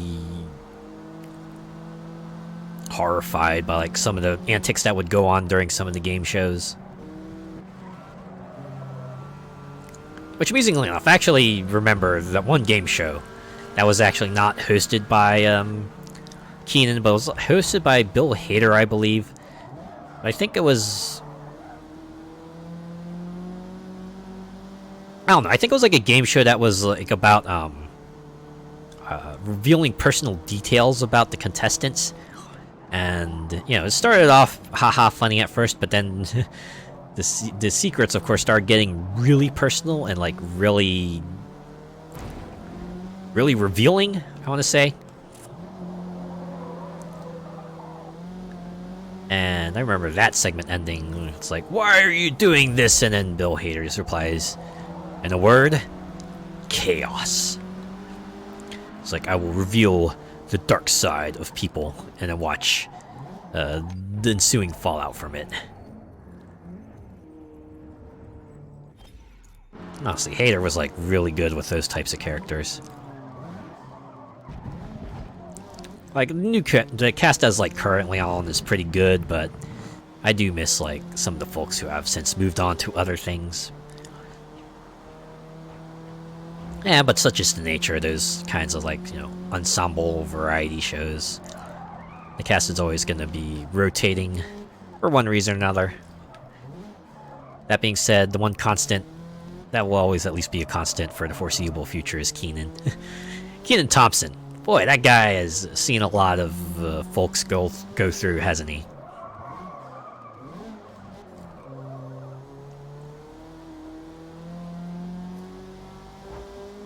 Also, the other current constant, a weekend update with Michael Che, Colin Jost. I remember, like, I think my sister and I were kind of talking about weekend update. We're like, oh yeah, they got like quite a few hosts. Like, we remember when was it the hosts were like Jimmy Fallon, Tina Fey. Obviously, they went on to bigger things, and then received a couple other hosts in the interim. Like I remember what Seth Meyers also moved on to bigger things. Amy Poehler also went on to bigger things, and then got to like Che and Jost, and we're just like wondering, oh wow, we did realize they were on for a while, and we went to check out how long have these guys been on, and we went to check. It's like, oh wait, holy cow, they've actually been on for like more than 10 years, I want to say. Maybe, or if not 10 years, almost 10 years, but I think they have like the longest run for being weekend update hosts. It's almost astounding.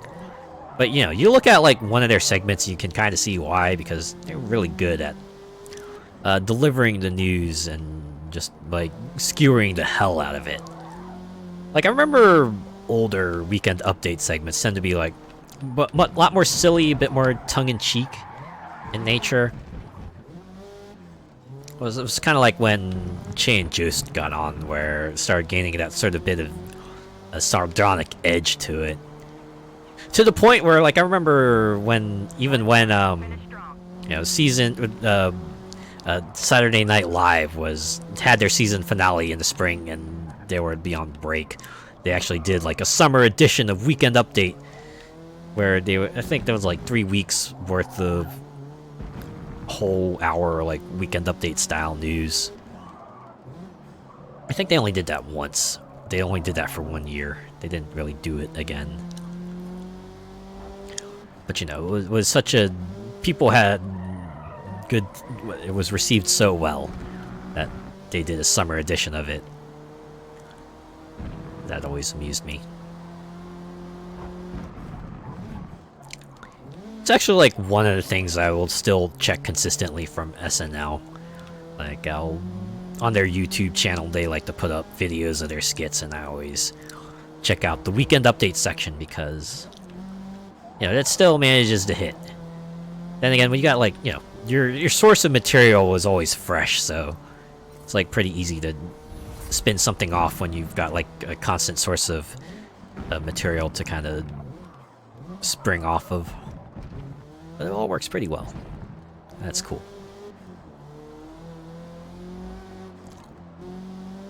It's like to the point where I know once Che and Jost decide to move on from being Weekend Update hosts, it's going to be a big deal. Person who comes after them is going to have big shoes to fill. They're going to be looked at pretty extensively. I wonder if it would be like a case where one leaves and the other tries to, at least starts off with working with whoever fills in. It'll probably work like that, right? Eventually, both of them will depart, and we'll have completely new hosts, and imagine reactions will vary there.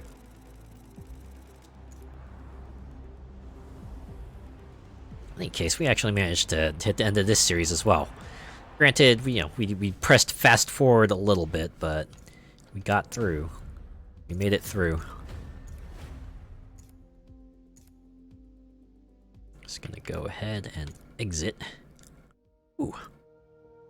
Well, despite that extreme spike of scuff in the middle, I managed to complete the 2 tours I wanted to get to. Granted, we have the reward showcase that I skipped for now.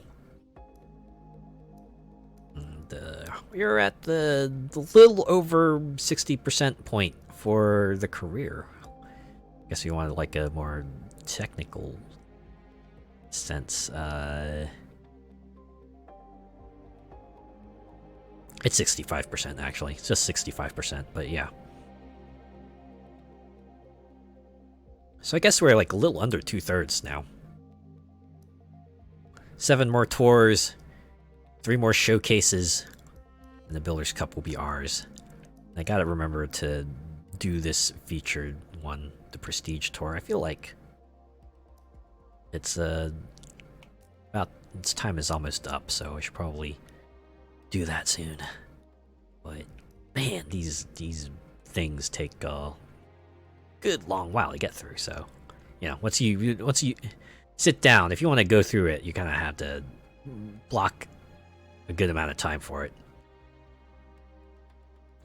But yeah, well, that's a bridge I will cross, right?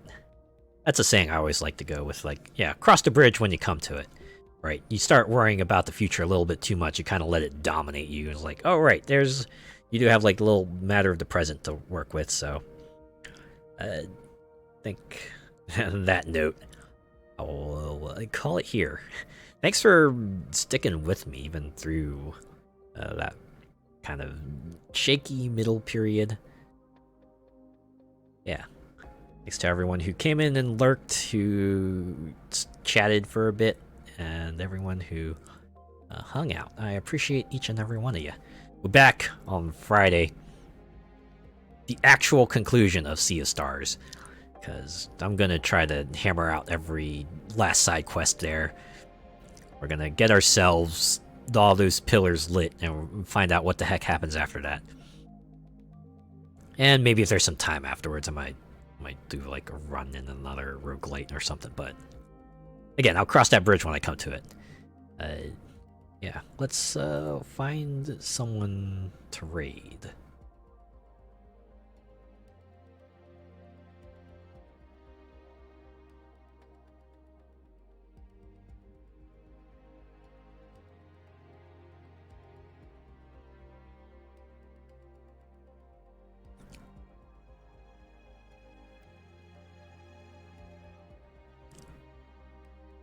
Part of me wonders if I had not, like, just started abridging the practice, if I would still be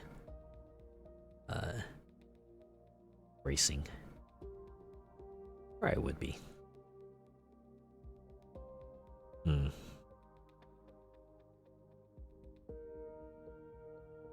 Let's see who I can raid at this hour.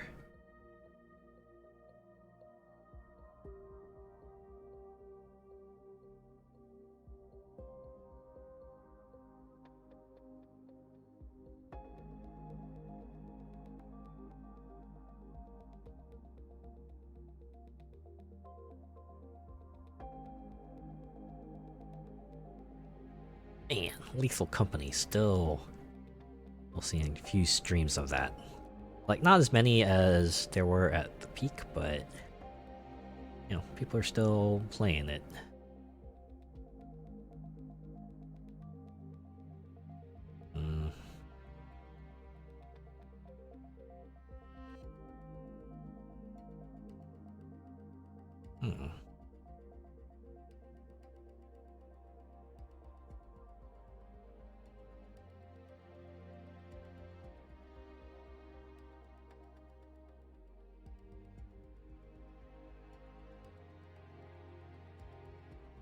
Check some of the other lists real quick.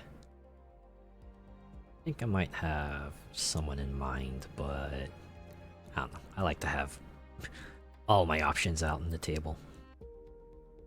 I feel like tonight's not going to be like a night where I get hit with decision paralysis.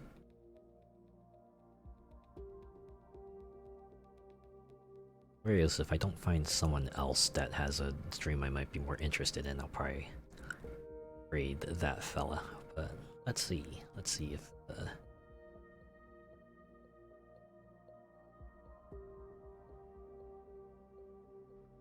anyone else here.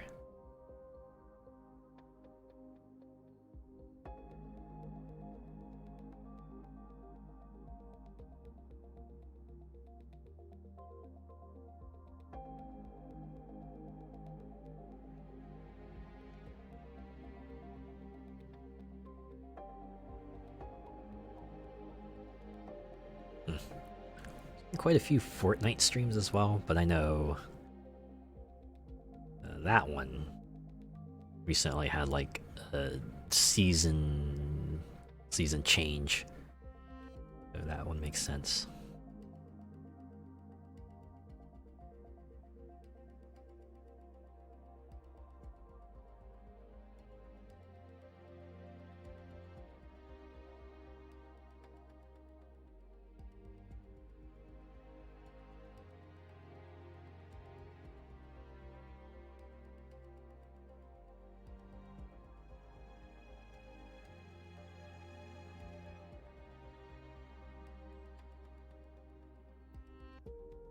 I think I rated them before, but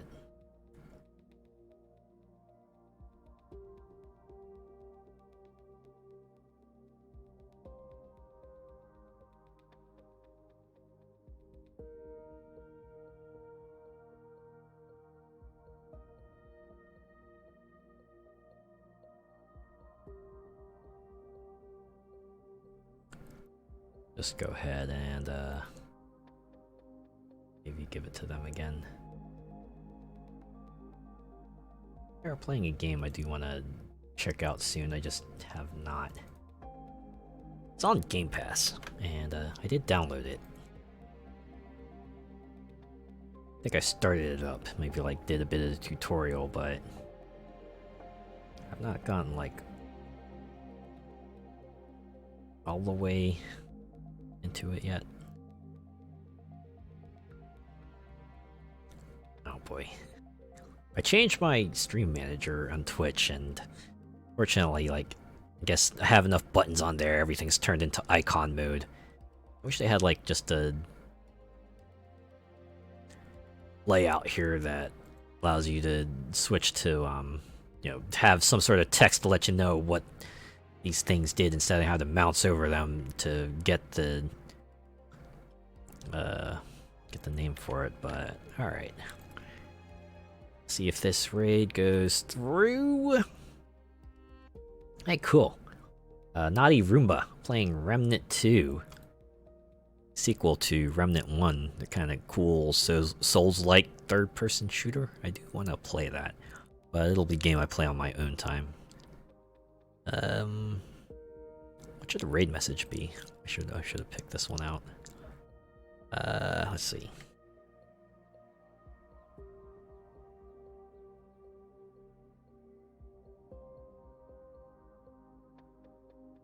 All right, I'm gonna go basic for this one.